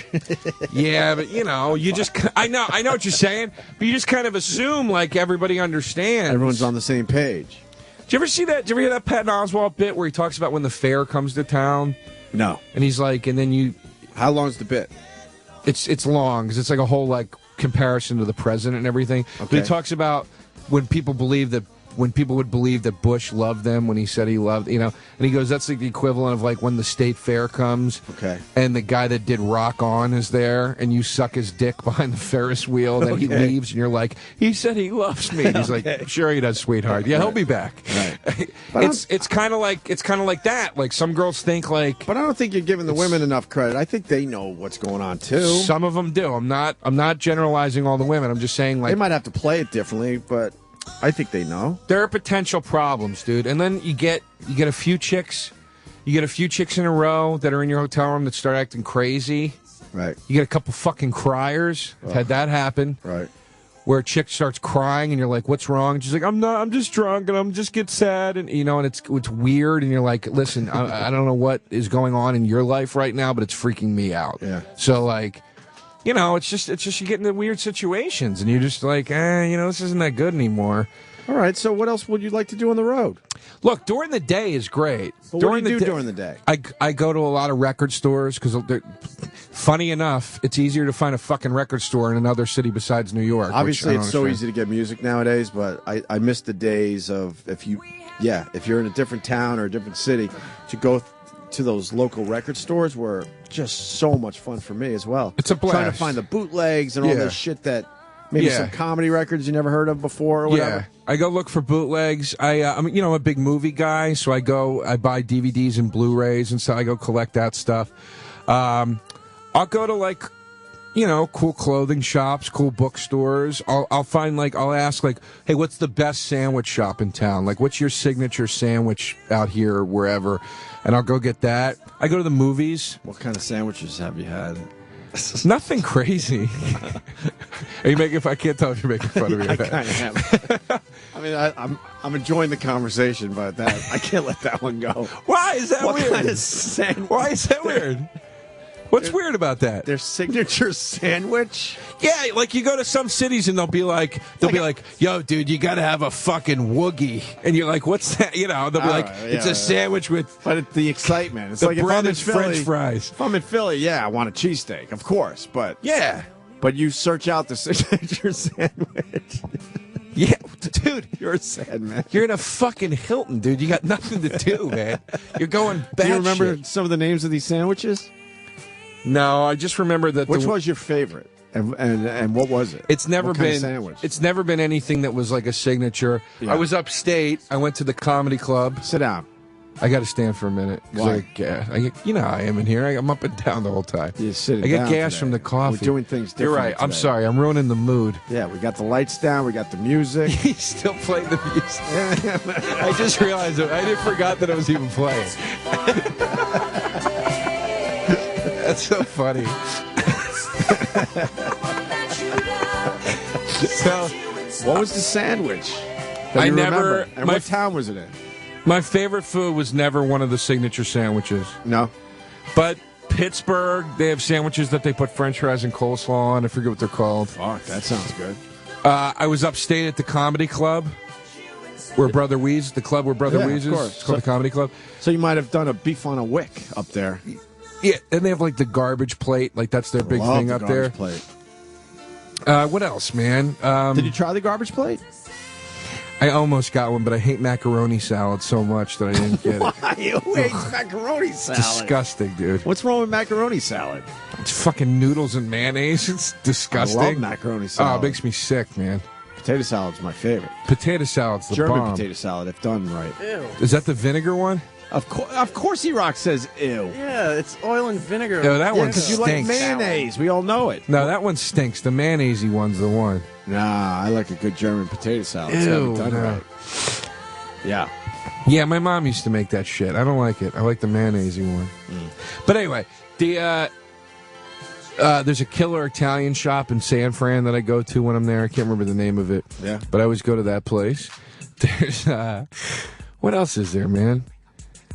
You go down to Florida or the coastal cities, you go get seafood, just shit like that, man. I don't know, Sounds boring. It is. It's boring. Don't you like to just find it's gonna sound a little lame, but a good coffee shop and just people watch? It's my favorite pastime, to just hang around and watch how people interact. No. Not at all. No. Even on maybe a crazy street. I like to walk and maybe meet some people and just kind of cruise around the city, but I've never been big on just sitting in one place. You like cruising around I the like city, cruising, do you? looking for cock. Do you? Yeah, I never like just sitting in one place. I'm antsy. I was just standing up 2 seconds ago. You get the fucking lights turned down at your house. It's a different vibe right now. I know, but I'm saying I still have to stand up. I'm an antsy guy. It's hard for me to sit in one place for a long time. People are saying the music beds are annoying. No, they're just not getting the vibe. Yeah, man, we're trying to. Do you not understand? It's a different show, man. Chill. This is a different show today. Pick up the vibe. So, Joe, Let's take our voices down. Let's go back. So were you born in Philly? That was Aunt. Oh, see, sorry. See, I've known Joe forever. We've never had this conversation. I was born in Philly, Northeast Philly. Yeah, I know that. Yeah, and I see you have a suitcase. You're going home. I got to go home for a funeral. Who died? My grandmother. Were you close to her? Yeah, I'd say so. What kind of lady was she?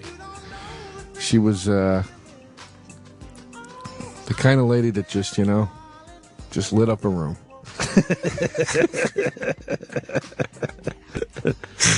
Whose mom? My dad's mom. Dad's mom? Yeah, so that's kind of the last of his... that's it for him? That's the last of his blood. Really? I mean, I guess he's probably got a few aunts and uncles left, but that's his immediate family. That's the last. What was your first thought when she passed? A memory? Something that brought you back? To be honest with you, it was more about my dad. Just worried about him? Yeah. I was like, fuck, that's got to be right. His brother died 2 years ago. His father died 2 years before that. And when his mom, we knew it was coming. When his mom died, I was like, oh man, that's got to be really hard. Yeah. You know, now that I'm getting older, I'm starting to have, it's kind of why I want to get married. Because I want to get married just because I want to get married, but like, I'm having like those. Well, it's legal then. It is.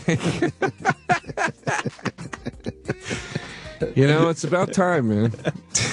You want to get married? Yeah, because I'm starting to have those realizations. Like, I'm 35. I'm like, something could happen. And my parents, you know, they're 65. What do you mean something could happen? I just realized recently that if You my wanna parents die, that's it. Like, I have no siblings.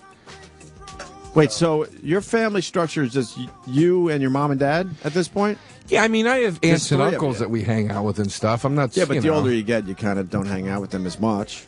Yeah, we see them on the holidays. Well, yeah, of course, but like everyone else. You know, when I go home at Christmas or Thanksgiving, like home base is my mom and dad's house, and I'm like, Jesus, when they die, that's. You know, all my cousins are getting married and having kids. I'm not married, you know? So it's like, I'm pretty, you know, it's going to get to a point where I'm calling you on Christmas and going, like, oh, can I come on over? over? You come over this year. You know? I always wanted to be married. I just was, with the wrong people. That's what I've been doing. But don't fucking just do it.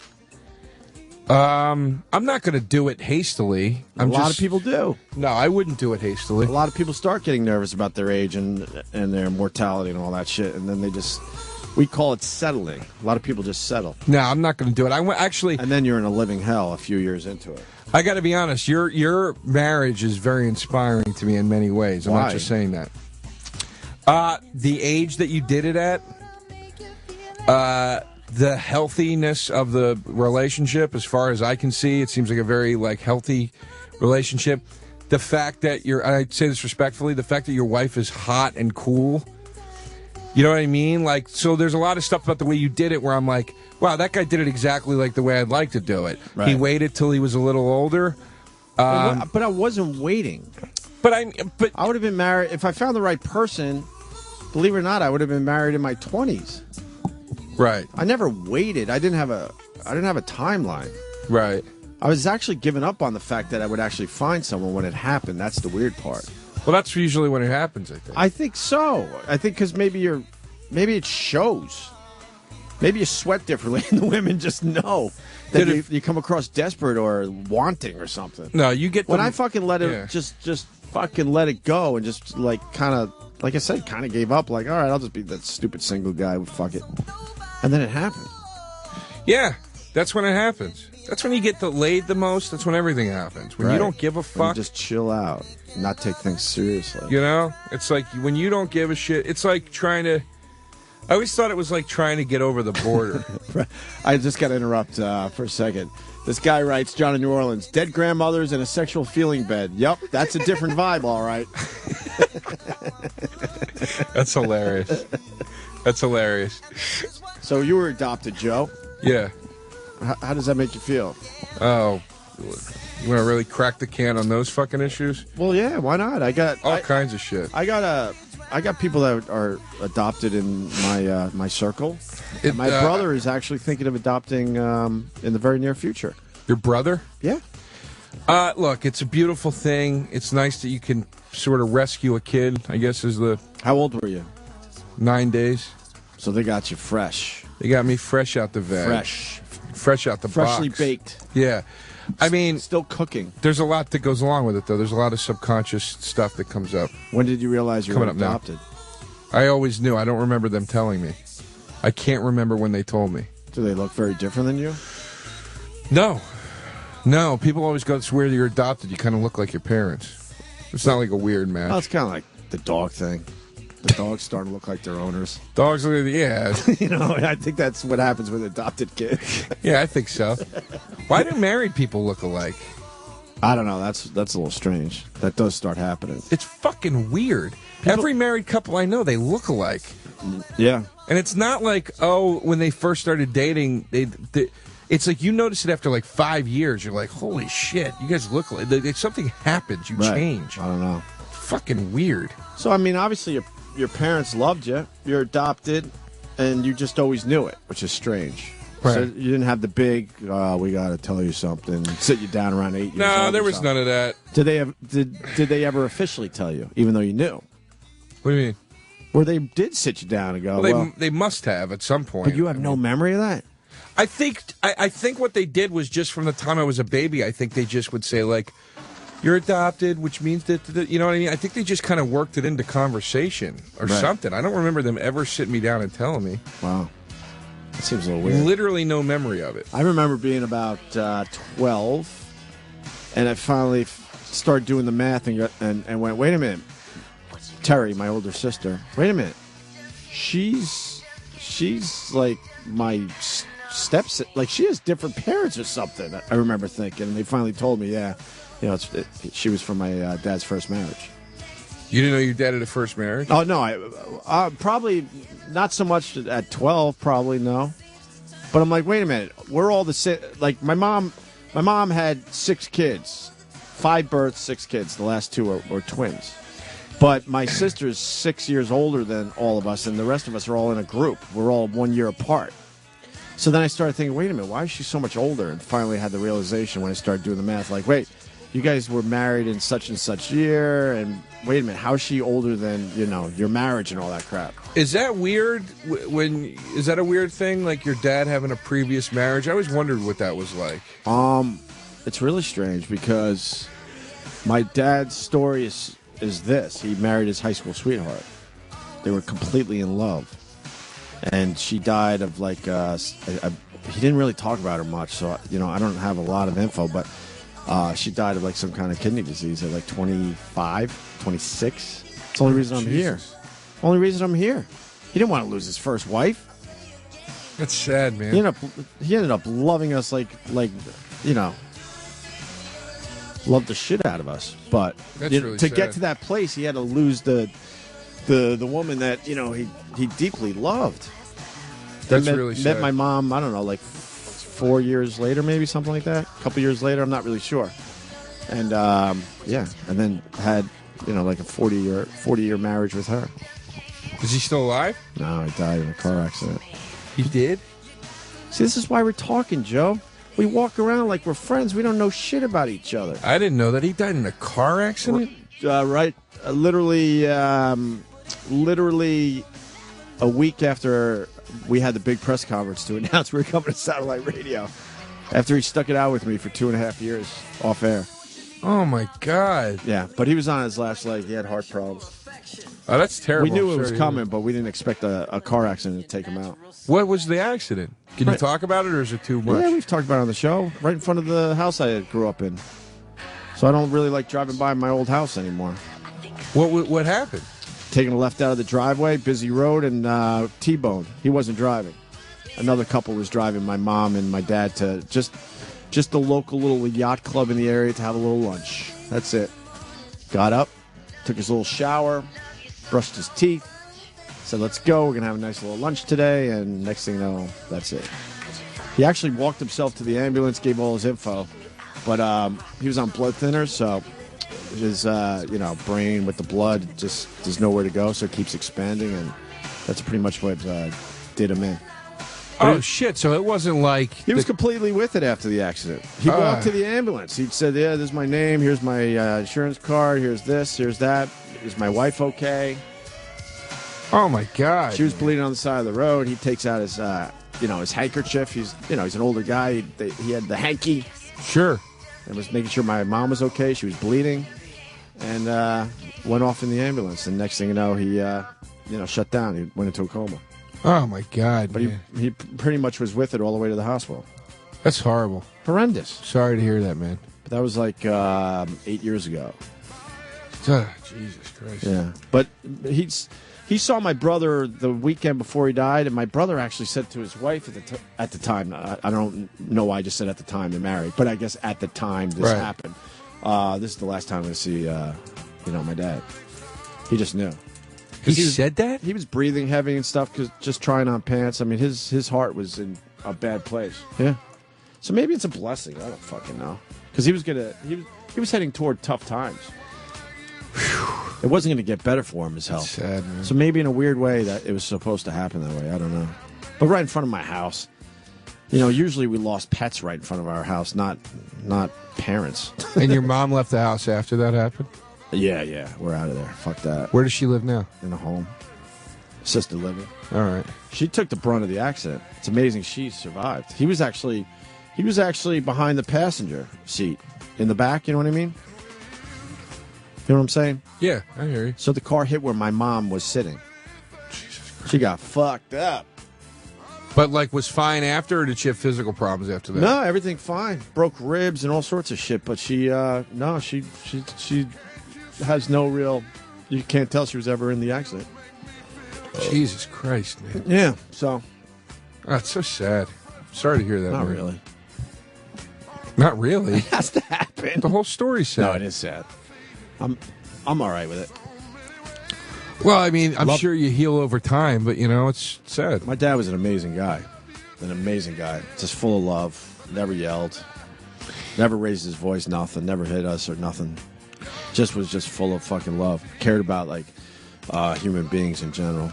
That's how my... Always cared about people. To the point, it was a detriment because he brought in a lot of people to our house. That's how my dad is. He's real gentle and, like, very soft-spoken, but, like, would fucking break his back for you. Right. And not ask a question about it. If I called my dad and said, Dad, I'm coming home Friday. I need you to build a red brick fire pit in the backyard by the time I get there. Don't ask me any questions. I just need you to do this for me. Right. He'd fucking do it. Really? He'd be like, okay, all right. What do you need? Oh, yeah? He wouldn't, there would not be one part of him like, why? He would just do it.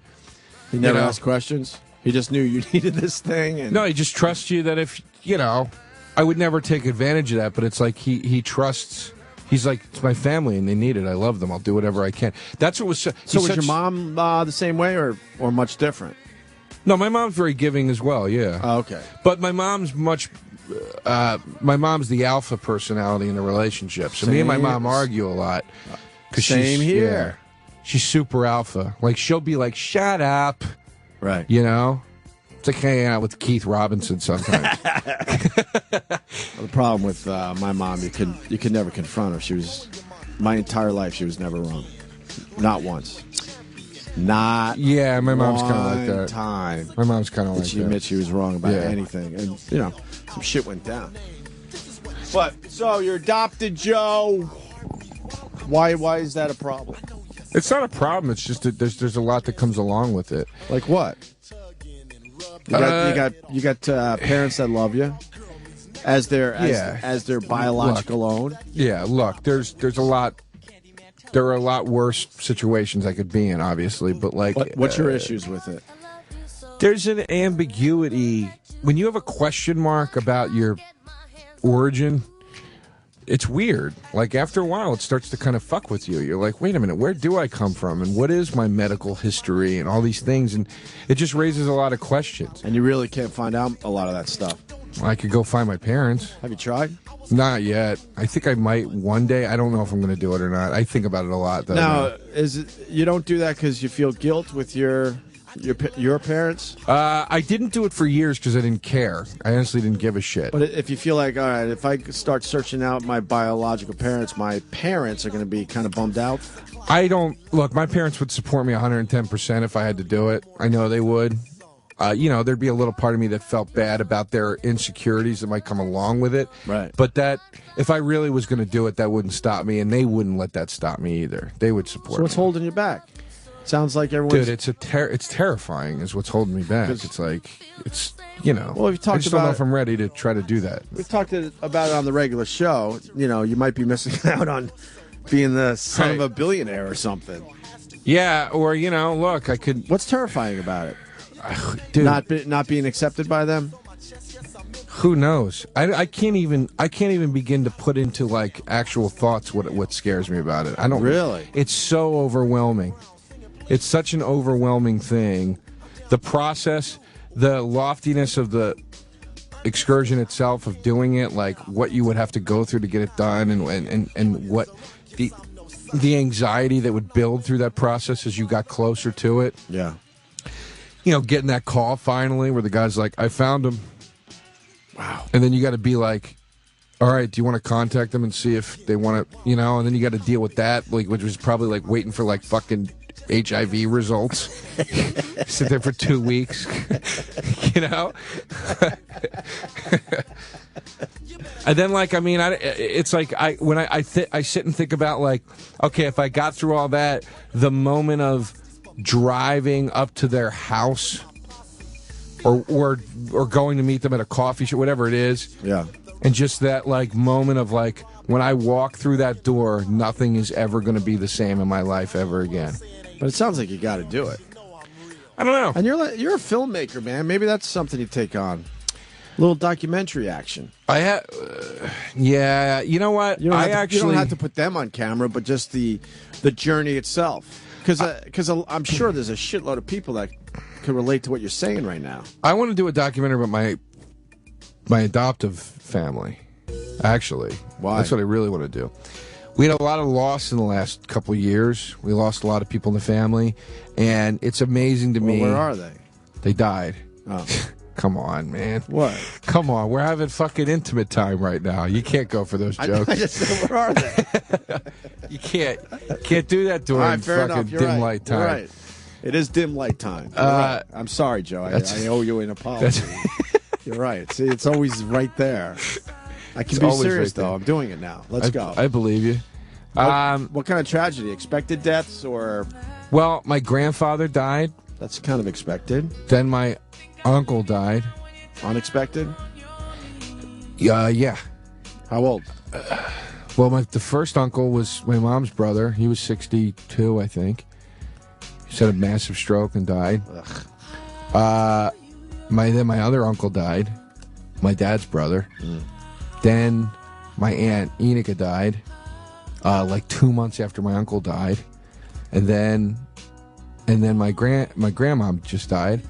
My cousin died in the midst of all that too. So it's like there was a lot of death in the last few years in the family. Don't you find it weird that like all of a sudden you'll have a lot of death in your family, and then you'll go years and years, and then it happens again? Why? It's strange how that works out sometimes. We got it all at once, man. This is like That's a what I'm 5 year. saying. Yeah, it was just like landslide. This has been rough. I lost my grandma, who was everything to us because we only had one that we acknowledged. My mom's mom we never acknowledged as a grandma because she was a royal fucking cunt, if you want to be honest here, Joe.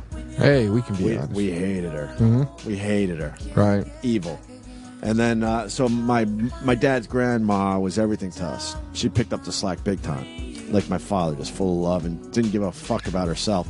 Always trying to take care of others. So we lose her. Then my dad's brother, my uncle Frank, we lost unexpectedly. He was only in his 50s, dropped dead of a heart attack, snowblowing his driveway. That was horrendous. It was the saddest I ever saw my dad. We were at just a dumb little pizza joint in between all the shit you got to do, and he's just bawling, unshaven, My dad always kept a clean shave. Just looked like shit and was so sad. It was brutal. It was horrendous. It was the saddest I ever saw him. And his thought was that he should have went first. He didn't want to be around for to see his siblings die. It's fucking brutal, man. It's I'll tell you this. And then I lost my dad. So my point being, it seems to happen all at once sometimes. Yeah, it's just a big landslide. The reason I want to do a thing like a movie about my family is that when my grandfather died, my grandfather was like a man of 0 words and no affection whatsoever. Like to you? To any man. You couldn't hug him. So he was old school. You couldn't hug him. What do you do for a living? Remember I tried to hug him once, and he was like, no. You hug the women. You do not hug the men. He's old school. How old was he? How old was he when he died? Yeah. Fucking 88, 89. And how long has he been gone? 5 years. Yeah, he's an old school guy. What did he do for a living? He worked for the railroad. Yeah, of course. Yeah, Those guys didn't hug anyone. No, he was. When my dad went to Vietnam, he shook his hand and he goes, "Come back alive." That was it. That's all your dad got. That was all he got. But your dad's not like that.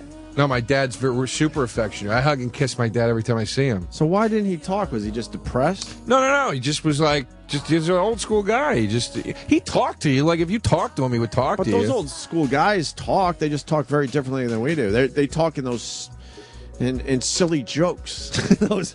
Yeah, he made a lot of a lot of those jokes. He made a lot of those jokes. He'd say things like you got a he'd go like I got a what the fuck would he say? If he had about like his gut, he'd be like I got a dresser body. He'd be like, what's that mean? He'd be like, my drawers come out further than my chest. You know, he'd say shit like that, like those fucking dumb old.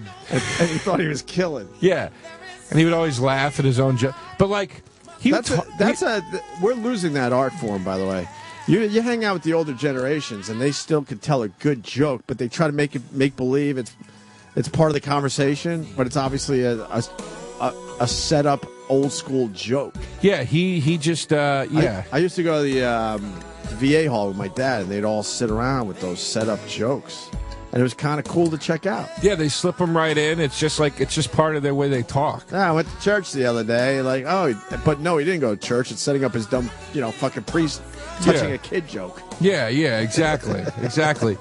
The Kenny did one of those on me down the hall. Kenny? Yeah. Kenny has it in him. He's like, I got relatives that died in Auschwitz. They fell out of a guard tower, Yeah, like, that shit, it's like right, those things. Course. But like he was never complained ever. If you fucking complained about anything in front of him, he'd be like, oh boy, it's so tough. He was that guy. He fought in World War II. Never cried, right? Never, dude. Never showed emotion. So my uncle and my dad. Is that good, you think? I mean, it built Guys really not showing emotion. I'll tell you, it built really strong men out of my uncle and my dad. Right. My uncle and my dad were very affectionate guys, but they were really strong guys. Like, you could lean on those fuckers they're the same way. They never complained. Right. Ever. You can lean on them all day. If they got money, it's your money. You know what I mean? It's like that. Like they really giving guys. But what I learned when my grandfather died was how little I knew about the men in my family. That's what I thought was so interesting. I learned so much about my grandfather after he died. Like what? Eric, turn the music down a little bit. Jesus. A little bit. Thank you. Like all these war medals that he received and all these honors he received in the military during the war. I had no idea because he would never tell you about it. Yeah, he would never brag about it. He would never tell you. He wouldn't even show you. He wouldn't even be like, hey, look at these medals. Isn't that neat to like teach you about? Sure. He wouldn't fucking tell you, dude. Wow. His whole thing was like, how you doing? All right? You good? Great. Good to see you. You getting big, kid. You hungry? All right. Wow. Don't complain. Shut the fuck up. Right. Go watch these videos. Right. That was the end of it, Wow. So when he died, I learned a lot about him after his death, and then my uncle died, and it's like I'm getting to an interesting place with my dad where we're super close, but I'm realizing like there's so much I don't know about my dad, and I think that'd be a really interesting exploratory like movie to do, to like sit down and be like, and really go through the lineage of the family. Why don't the men talk about their achievements or who they are, what they've been? Why am I so different from you guys? Right. And all that sort of stuff, and like. It's just interesting to me. Dude, my dad's 65 years old. I'm 35. I couldn't tell you what he did when I was growing up as a job. I know the company he worked at. My dad was like that. Yeah, and I know like the job title, but I couldn't tell you what the fuck he did. He won't tell me. Like, I try to talk to him about it. It's like, I don't know what it is. Like, was it illegal shit? No, he was like an engineer at Unisys, which used to be Sperry Univac, which is the first company that invented the computer. He worked at the company that invented the first computer. And I go, what did you do? And he'll be like, I was an engineer. What does that mean? He probably... an engineer. He probably invented the computer, but didn't have the patent. And that drives him nuts. Yeah, they just downplay everything. Yeah. He was in Vietnam. I'm always like, what was that like? Was he in the shit? I was over there. Was he in the shit? He was over in fucking Vietnam. I mean, how far out of the shit can you be if you're over there? You know what I mean? Right. It's like you can only be so far removed from it. And he fucking still but he wakes up at 3 a.m. every night. Why? Because of Vietnam. To this day. Because that was his guard duty time when he had to make his guard rounds. He had to get up at 3 and 1 every fucking night when I'm at his house, because I'm still awake at 3 a.m. I'll be downstairs watching TV. He wakes up and comes. It scares the shit out of me because you're sitting watching He TV. All of a still sudden he's gets up at standing behind 3 a.m. because what happened in Vietnam? Gets up every night at 3 a.m. and comes down, gets something to drink, and just kind of stumbles around for a minute and then goes back to bed. Now, it's fucking crazy. what do you do in Not Vietnam? crazy, but you know what I mean. But what do you do? He hasn't told you any stories. Like when I go up to Rochester and I hang out with Brother Weeds, we'll wind it up and he'll fucking tell me, "Holy fuck, yeah, holy fuck, he was in it." Yeah, he was in the shit. But he also admits, because he says you don't hear this much about the guys from Vietnam. He said he had a fucking blast. He went back on his own. He was having a good time. Yeah, but he was also in the shit. Like he did some things. He did some things. I'll let him blow up his own spot. But he also said that it was better than going back home. So he went back on his own. I think he ended up doing 3 tours in Vietnam. When most people are like, "Fuck, get me the hell out of here." I think my dad only did 1 tour, and he was there right at the end. But here's the thing: he just says that he worked in the mailroom. That's all he ever says. Right. I worked in the mailroom. He won't. Maybe he just did. I don't know. But my mom told me that when he got back from the war, they went to her parents' house for dinner, and a helicopter flew over, and my dad dove into the bushes. Really? Because you know what I mean? So and it's like that's not. Come on, man. It's like that's fucking like she said, like knee-jerk fucking reaction, like ran and jumped into the bushes because a helicopter went over. But in general, he has a normal life, right? Yeah, But he's fine. You wouldn't but this talk to shit him and comes think up he was every nuts. once in a while. Wow. He's super, super quiet, man. He's just like Did he see death over there? He won't. He's never told me. Why don't you ask him? He told me that he gives me like broad things, and they make me think like there's got to be more to that than that. He told me about when he went to the post office to send my mom these earrings or something. Ears? Earrings. Yeah, ears. Yeah, he was carrying a with necklace. ears attached to the earrings, or all right. Yeah, he was going to the post office to send my mom some that kind might of have happened every once in a while over there. right to send some jewelry or some shit that he bought her, and he said the fucking post office was blown up. It just wasn't there anymore. It's like there's no way you didn't see fucking bodies lying around. Of course he did. But like he never goes into that. Pretty He just kind of laughs like, "Isn't that funny? The post office was gone." Right. It's like I think there's a lot more to it than that. Like, but he just I don't know. He doesn't talk about it. He never complains, ever. Like it's crazy. It's not. I don't mean crazy, bad crazy. I'm just saying it's like so weird to me. That's why I hate these entitled fucks. I remember people where they didn't complain. Remember that? Ever. They just did their fucking job and lived their life. Who's entitled around here? Let's get into it. Oh, we have a million times, but no, it's about you today, Joe. I want to know about you too. I told Who's you bothering you? a good story. My dad lost a son. I should have another older brother. How old were you before you were born? No, it was the first marriage. What did he lose him to? The famous crib death. Jesus Christ, dude. That's why I stay out of that shit when it comes up on a show. I'm not going to be the one to say, not to do shit, but... Brutal, dude. That's so brutal, man. Supposedly it was like... But you know what? I don't know if it... For some reason, I think it might have been 2 kids at the same time or something weird. It's a little like not shady, but I'm not sure. Definitely 1, maybe 2. Driving down the wrong side of the fucking road, trying to get to the hospital, and got pulled over by a cop. Cop saw what the fuck was going on. He was driving and holding a kid at the same time, and the cop was like, "Holy shit!" But there was nothing they could do, and he never talked about this shit. He lost his fucking high school sweetheart and a kid. At least 1. Like I said, I think it might be 2, but I'm not sure. I got to check with my brothers. It's funny. I was talking about this with Giannis Pappas. He's a comic. Really know of him. Really funny dude. And a Right. fucking solid dude. Like solid old school. Like let's have a beer and talk shit. Like he's a great guy. Right. And but we were talking about this, like the difference between like the generation that our dads came from and the generation now. And it's like the whole thing, but everything is so me now. The whole thing then was you. It was like you did what you did for your family. Right. And I was like, we were talking, and I go, Giannis, I didn't realize till I was in like my late 20s that we were kind of poor when I was growing up. Like, we were like teetering, like we were like right around like lower middle class. Like we did not have, I remember for like, dude, I'm not exaggerating. I'm like 6, 7 fucking years. My parents, they had ripped up the carpet in the hallway of our house, and it was just the plywood floor or whatever. Dude, it was a plywood floor for like 7 years because they couldn't afford to put down like the linoleum or whatever they wanted to do on top of it. Right. It was just unfinished. Like when you're a kid, that shit doesn't register because my dad would never let me see him say, fuck, what are we going to do? We're broke. Like he wouldn't let me see that. Well, now you're going to get me, pissed off. But pissed off? Why? No, because it was different in my house. My mom made us all very aware that we didn't have money, and the stress on me as a little kid was something that I to this day, I still struggle with. Really? Yeah, my brother will tell a story. He goes, "I remember you being 12 years old, and I was a caddy. My friends had paper routes. I was a caddy. I was making so much more money than them."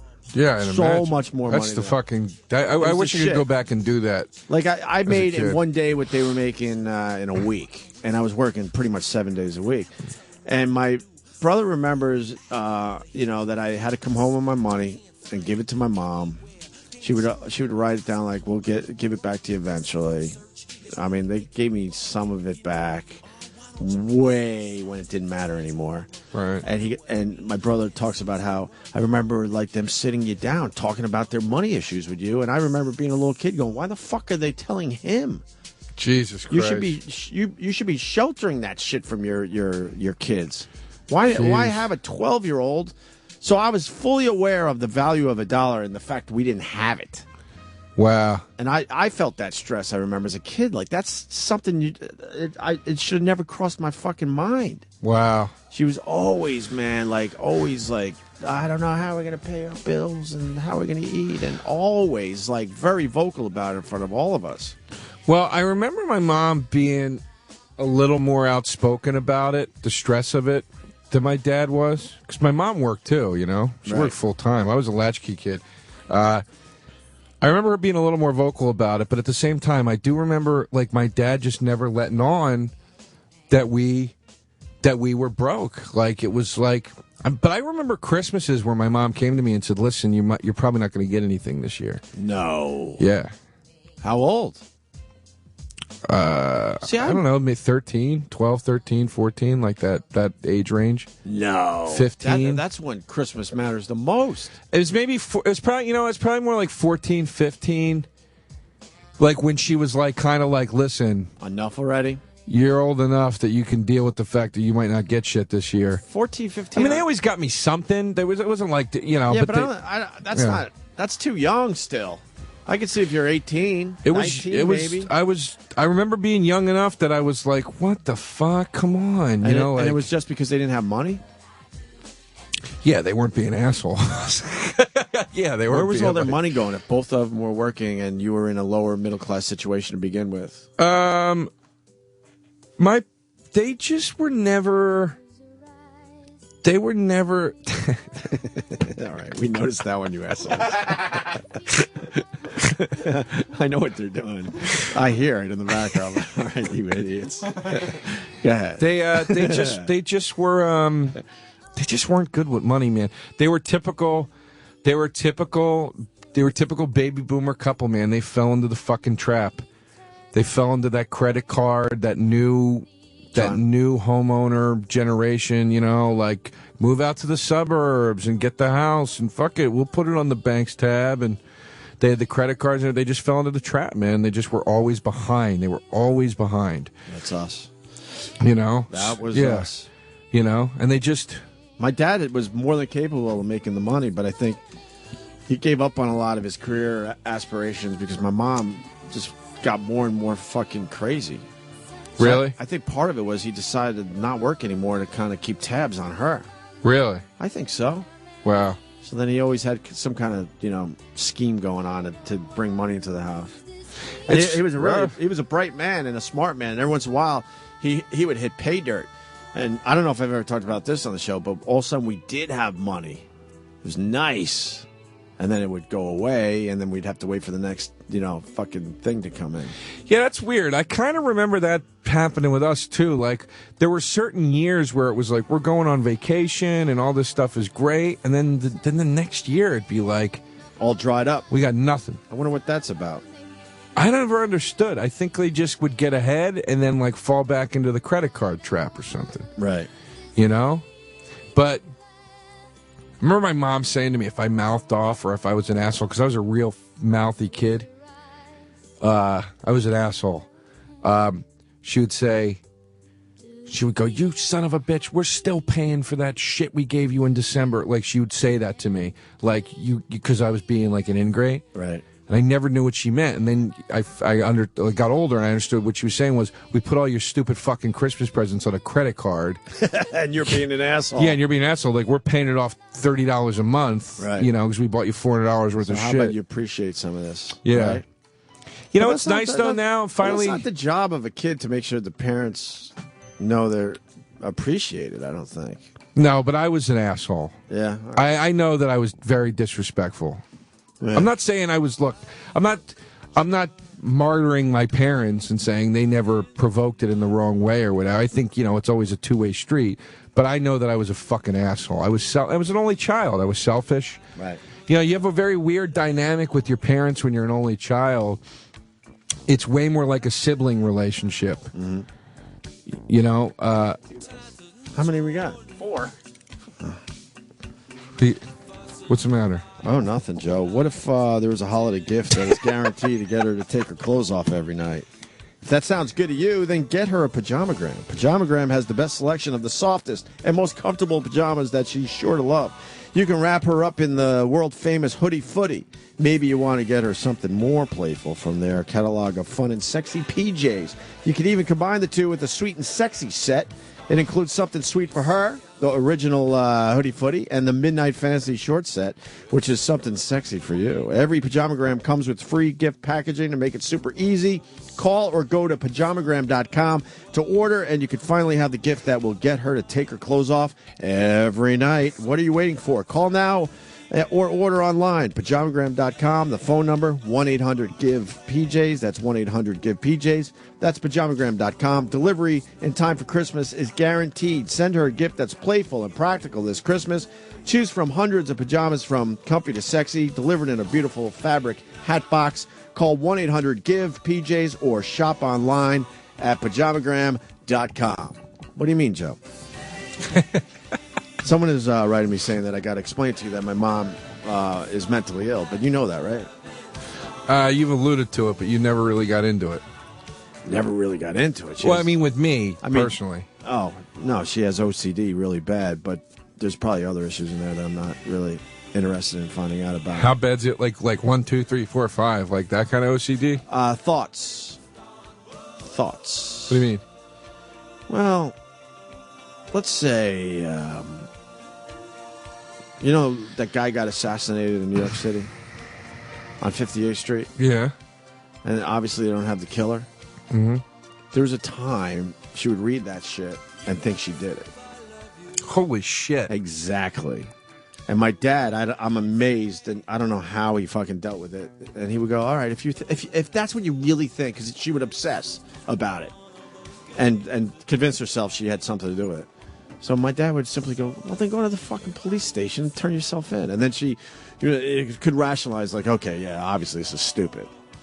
Wow. But the problem is that we didn't get a diagnosis for all this shit until I was in Buffalo doing radio. I was like, I'm trying to think, about 25, I guess. That's when they finally said, this is what your mom has. And it was a huge relief to finally, get an understanding why shit was how it was when I was growing up. That's tough. Oh, man. That's why she did all this. Now I get it. That's tough, man. It's too bad we didn't find out earlier. I think we would have all been better off. Yeah, you probably could have taken some measures to try to help fix it. Hell yeah. I mean, but back then, too, mental illness is not like it is today, either. You kind of swept that shit under the fucking carpet or put them in a home or something, And that's the thing, is we talk about the past generations. If a guy had problems, it was like, I'm going to keep my mouth shut because I'm a man and men don't complain. If a woman had problems, it was like, you're being a fucking bat. Would you just shut up? Yeah. You know what I mean? We didn't define anything. Yeah, there was no. Now we over define everything, but like, yeah, there was. I don't know how it skipped. I guess there was probably a perfect mix or a perfect balance in the 70s, maybe in the 80s. I don't fucking know, Right. but certainly we don't have it now. It's in the other direction. So you were poor, and your mom tells you you're not going to have Christmas presents every once in a while. That's fucked up. Sometimes. That's kind of evil. I mean, they would still get me something, but it would be like real But fucking it sounds like- lackluster. And I know it just sounds like there was a bitterness there. With me? With your mom, in a weird way. What do you mean? I don't know. Like to say that to a kid. 'Cause Well, I mean, she still wasn't consider saying a it- 13, 14-year-old a kid. She wasn't saying it like, hey, just deal, buddy. She was saying it like, but that's really sad. Let me brace you. Well, what's sad? Her telling me or coming down on Christmas Day and you don't have anything. Right. At least she fucking gave me a heads up. Right. I mean, like I said, they always got me something, but they'd spend like, there are probably years where they spent like $100. You know, you have one kid, you spend $100, but you're pretty fucking broke at that point. You know, you're talking about the 90s for Christ's sakes. And then all your friends have wasn't that long ago. A much bigger Christmas around you, probably. Yeah, dude, and I remember too, like this was a big one when we all got bikes. Right. In the 80s, everybody got, you know, everybody was getting their bikes. Freestyle bikes were real big. It was when BMX and all, and like Thrasher magazine, all skateboards and bikes were the thing. And you were either a bike guy or a skateboard guy. And me and my friends were bike guys. And GT was the fucking bike, man. GT was the shit. And skateboards, it was Powell, Peralta, or Vision. That was it, you know? And I wanted a bike and a skateboard, and I remember I got a Kmart Rambo skateboard because my parents couldn't afford the real deal. And for a bike, I got a Schwinn. That was the best they could do. And all my friends had GTs, all my friends. And they were just like, they were trying to explain it to me. Like, they weren't being shitty about it. They were just trying to say, like, we just can't. We can't drop $6 bills on a bike. Right. We can't do it. And of course, I was a kid. I didn't understand. I just got mad and had a fucking temper tantrum or whatever. And then I got a Schwinn. And then, how fucked up is this? I got a Schwinn and I was like, oh, I got a good bike. This bike's the shit. And then you take your bike around to your fucking friends and they're like, that bike stinks. Of course. And they tell you, you don't have... You know, you take your Rambo skateboard out. You're like, isn't this thing great? And your friends are like, no, that's like a toy skateboard. Right. I got the fucking Skull and Bones Vision. Kids can be evil, too. Obviously. Real evil, man. I'm already learning that, and my kids are nothing. Then there was 2.5 in, 2 months. They can be real evil. Holy fuck. Passive-aggressive assholes. Yeah. Then remote control cars. That was like the next phase after bikes. Same thing. Like, all my friends had, like, the hobby shop. You know, the shit. Like, hobby shop. You build it from fucking scratch. Like, the real deal remote control cars. And I had, like, the one that came in, like, the plastic box from fucking Toys R Us or whatever. But they were trying. They were trying. Like, I'm not knocking them at all. I feel bad, like, if they would think that I'm shitting. I'm not shitting on them. It's just, like, that's what's, you know, when that's you're your growing reality. up and you just kind of realize, oh, shit, we don't have, like, the thing the You other didn't have as kid much has. as others, you know? You know? We grew up with all no-frill shit. We grew up where my mom would get us, like, one pair of sneakers for the whole year. And as a kid growing up, if you think about it, it's crazy. Yeah. The holes. I mean, I remember when it was time to get a new pair of sneakers. Holy fuck, we got the use out of the old ones. Yeah. We got one haircut a year. Which I think some of that stuff, like, it's kind of... There's more to that, I think. My mom was so obsessed with the fact we didn't have money, but I don't know what the reality of that really was in the end. I have no idea. Because our house was pretty big out there on Long Island, you know? Yeah, we had a big house, too. And we would get one fucking haircut a year. Like, I would go from they would give us crew cuts end of the school year, literally the next day, crew cuts for the summer.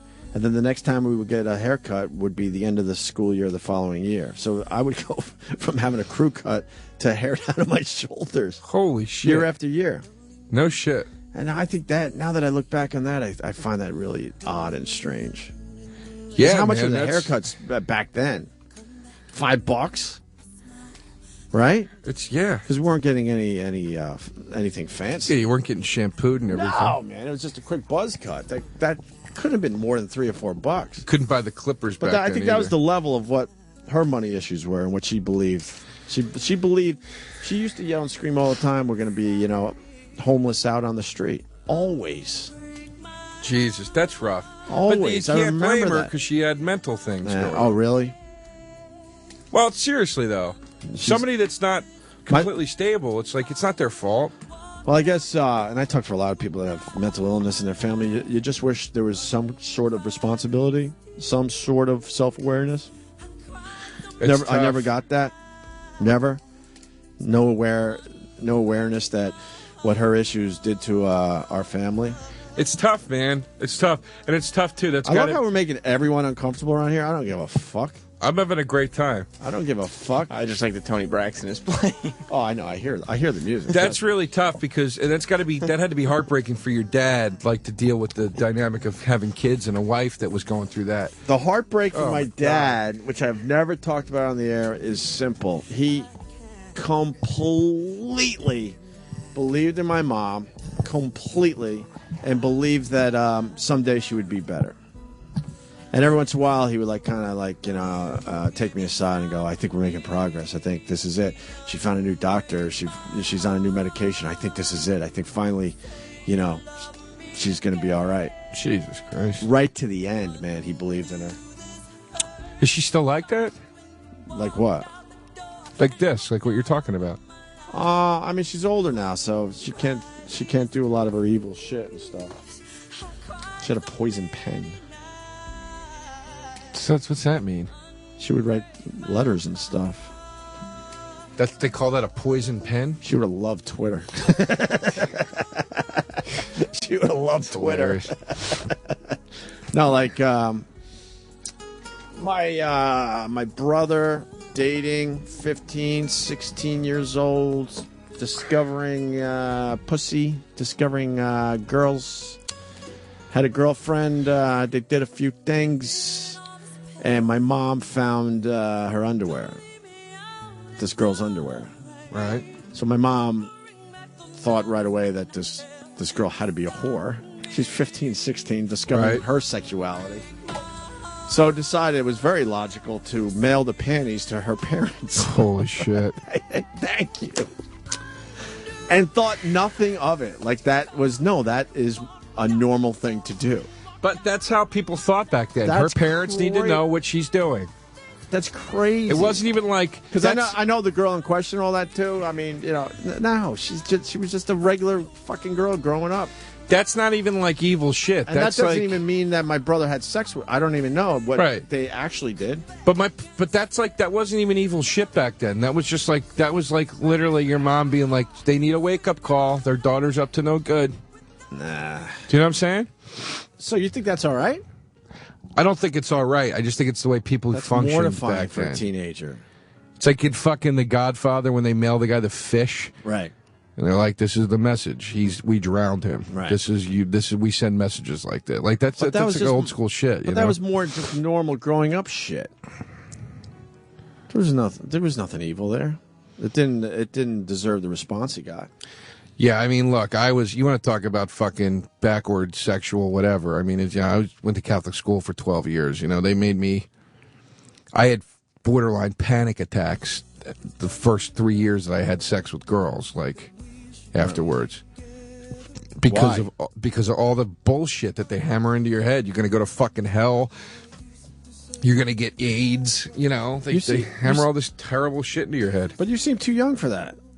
Like that was like the people like my parents' generation. Fuck no, had the dude. crazy they Catholic still schools. did that to us when I was in Catholic school. Wow, really? Dude, when I was in 8th grade, I thought that was long gone by the time we were growing up. I didn't go to Catholic school, but our friends and whatever went to Catholic school. When I was in 8th grade, dude, they were still putting You're talking 1990, 1991, whatever it was. I was in 8th grade, and they were putting that fear in your head. A priest came into the classroom, and gave us a lecture about sexuality, and and they really built it up like Father's going to come in. and give you guys a talk because you're at that age. You think you're going to get a guy coming in going like, guys, look, here's why you're getting fucking boners. You know, like, kind of break it down for you. He fucking sat up there and told us that kissing and holding hands could be a sin. I mean, it's like insanity. And then you find out what these assholes were up to. Yeah, right? A lot of them. Yeah. And this guy wasn't, but yeah. No, I'm not saying I know but, what you're saying. But those guys knew that shit was going on. Yeah, but I mean, they had to have known that shit was going on, whether they were doing it or not. It was just crazy. It was crazy. I remember priests telling us in high school, like, what a sin sex was, and pregnant girls used to get kicked out of my high school. Wow. Catholic high school. Because that's what Jesus would do. Yeah, of course. That's what fucking poor girl. She's like 14 years old. She gets pregnant. She's terrified. This fucking asshole nun that ran my high school would throw these girls out in the street. Yeah, that was God. That's what God would have done. Yeah, it's disgusting. It's disgusting. So, you know. Yeah, but did your parents pay for Catholic school? Yeah, that's there probably you go. that's a lot of why they were reason why they were That's broke. why the Schwinn, Joe. Yeah, exactly. That's why you got the old Schwinn. Yeah, so I could have AIDS panics for the. Listen, we want you to have a Schwinn so you could panic about disease for the rest of your life. There was a time I grew up pretty religious out there in Centerport. It was a very religious town, and wow, thank God my parents didn't do it. But they were trying to talk my parents into sending me to Catholic school, and there was that crossroad, and then. I think they actually allowed my input, and I was like, hell no. No way do I want to go to Catholic school. And I'm so glad I didn't go down that road. It stunk. It stunk, man. It's. I mean, in certain areas the education was actually pretty good, but you really miss out on a lot. Just like the you miss out on this full spectrum of high school. You never got to do shop or any of that stuff, you know, like that was, you know, I always was mad that I never got to do shop or the science program, obviously, in a Catholic school isn't really fucking up to speed. Right. You know, like stuff like that you really kind of missed out on. You didn't get to go home with a metal funnel. And we dissected a frog once. That was That's kind of cool. You know, Joe, it's gift-giving season. It is, isn't it? You need a gift that's fast, affordable, and it has to be a gift you'll love. Here's some advice for you, Joe DeRosa. Go see Steven Singer. Steven Singer's fast, affordable, and had the best gifts has the best gifts this holiday season. It's the lighting's so low in here I can't fucking read this. And has the best gifts this holiday season. Give her the gift every woman wants, a really beautiful pair of diamond studs. The beautiful sparkle, the simple elegance, the diamond hanging in each ear.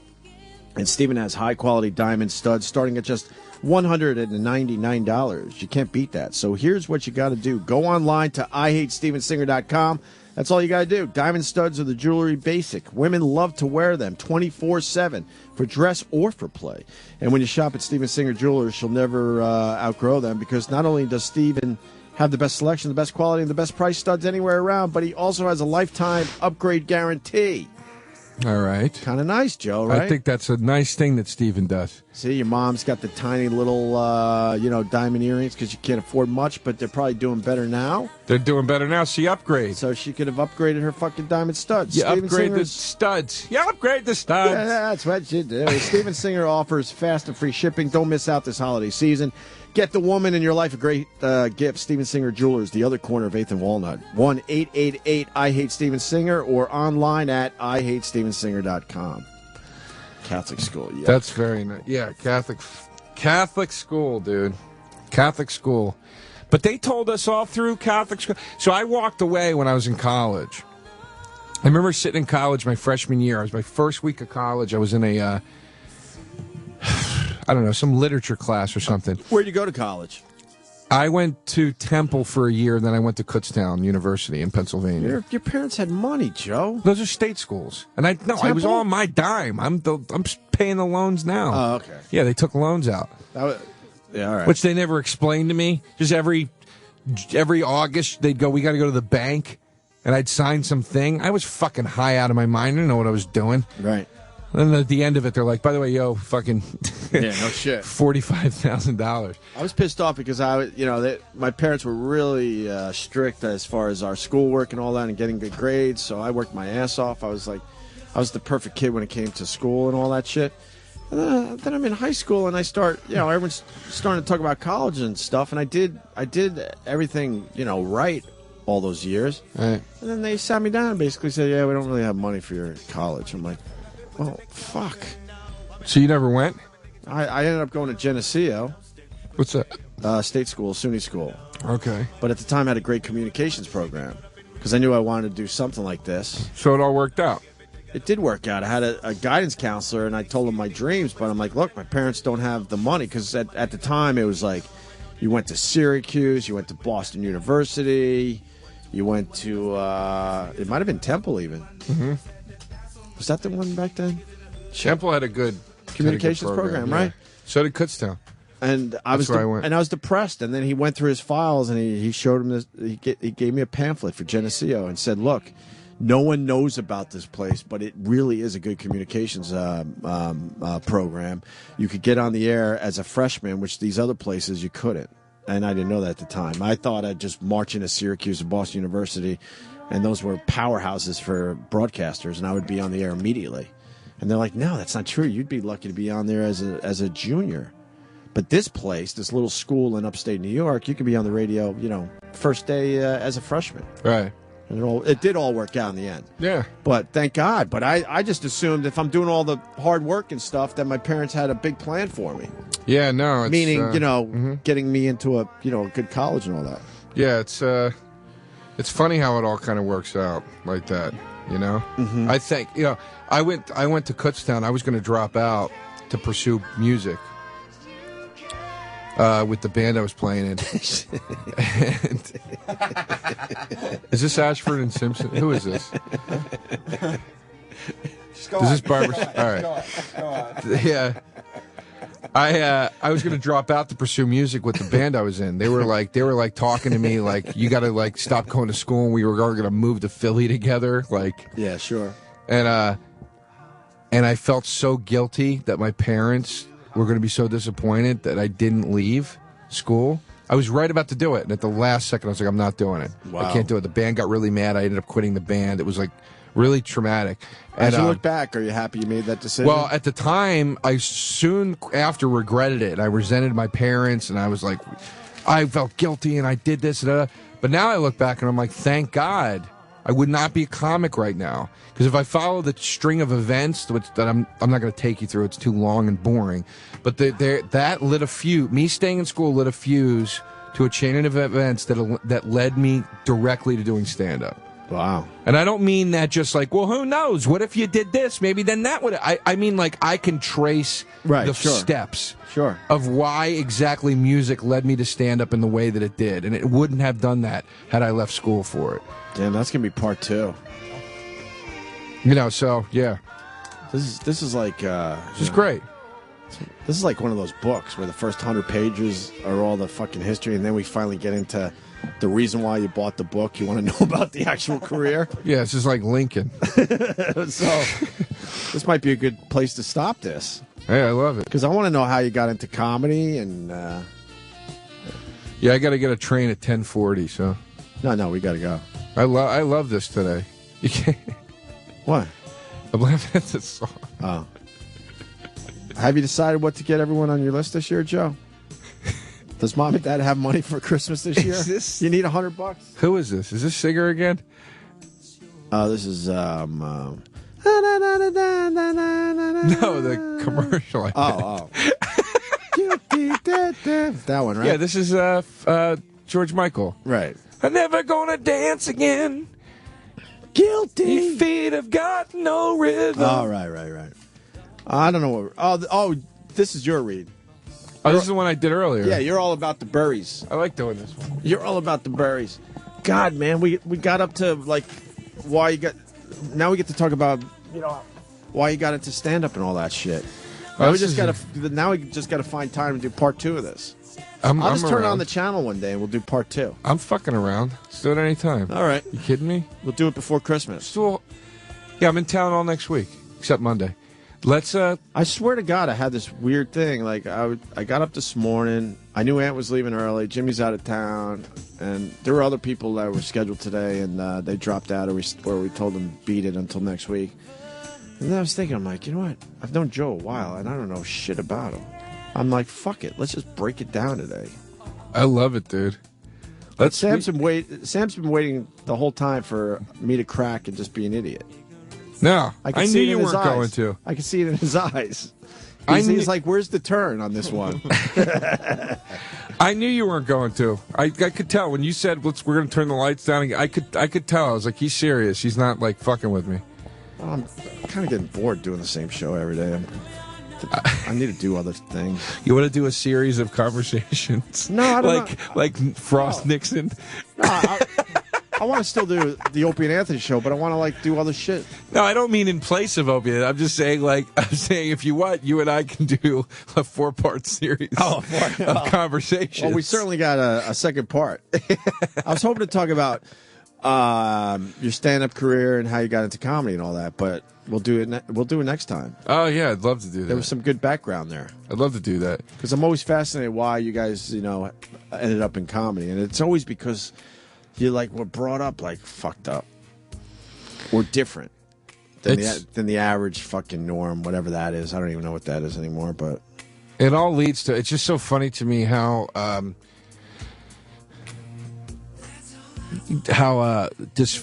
dysfunction that leads you to it. We were just talking about how I had such a resentment for my parents for me feeling guilty that I stayed in school. I was so angry about that for so long. And it's but that staying in school led me to comedy, and then also that same resentment and anger helped me comedically because that was part of my fucked upness. Gotcha. Do you know what I'm saying? Yeah. That you bring on stage and you're working through. It's just weird how it all. Now, the guys from your together. old band, did they ever do anything with music? Yeah, they moved on to other projects or whatever. They all did other stuff. Yeah, but any of them kind of make it in that arena?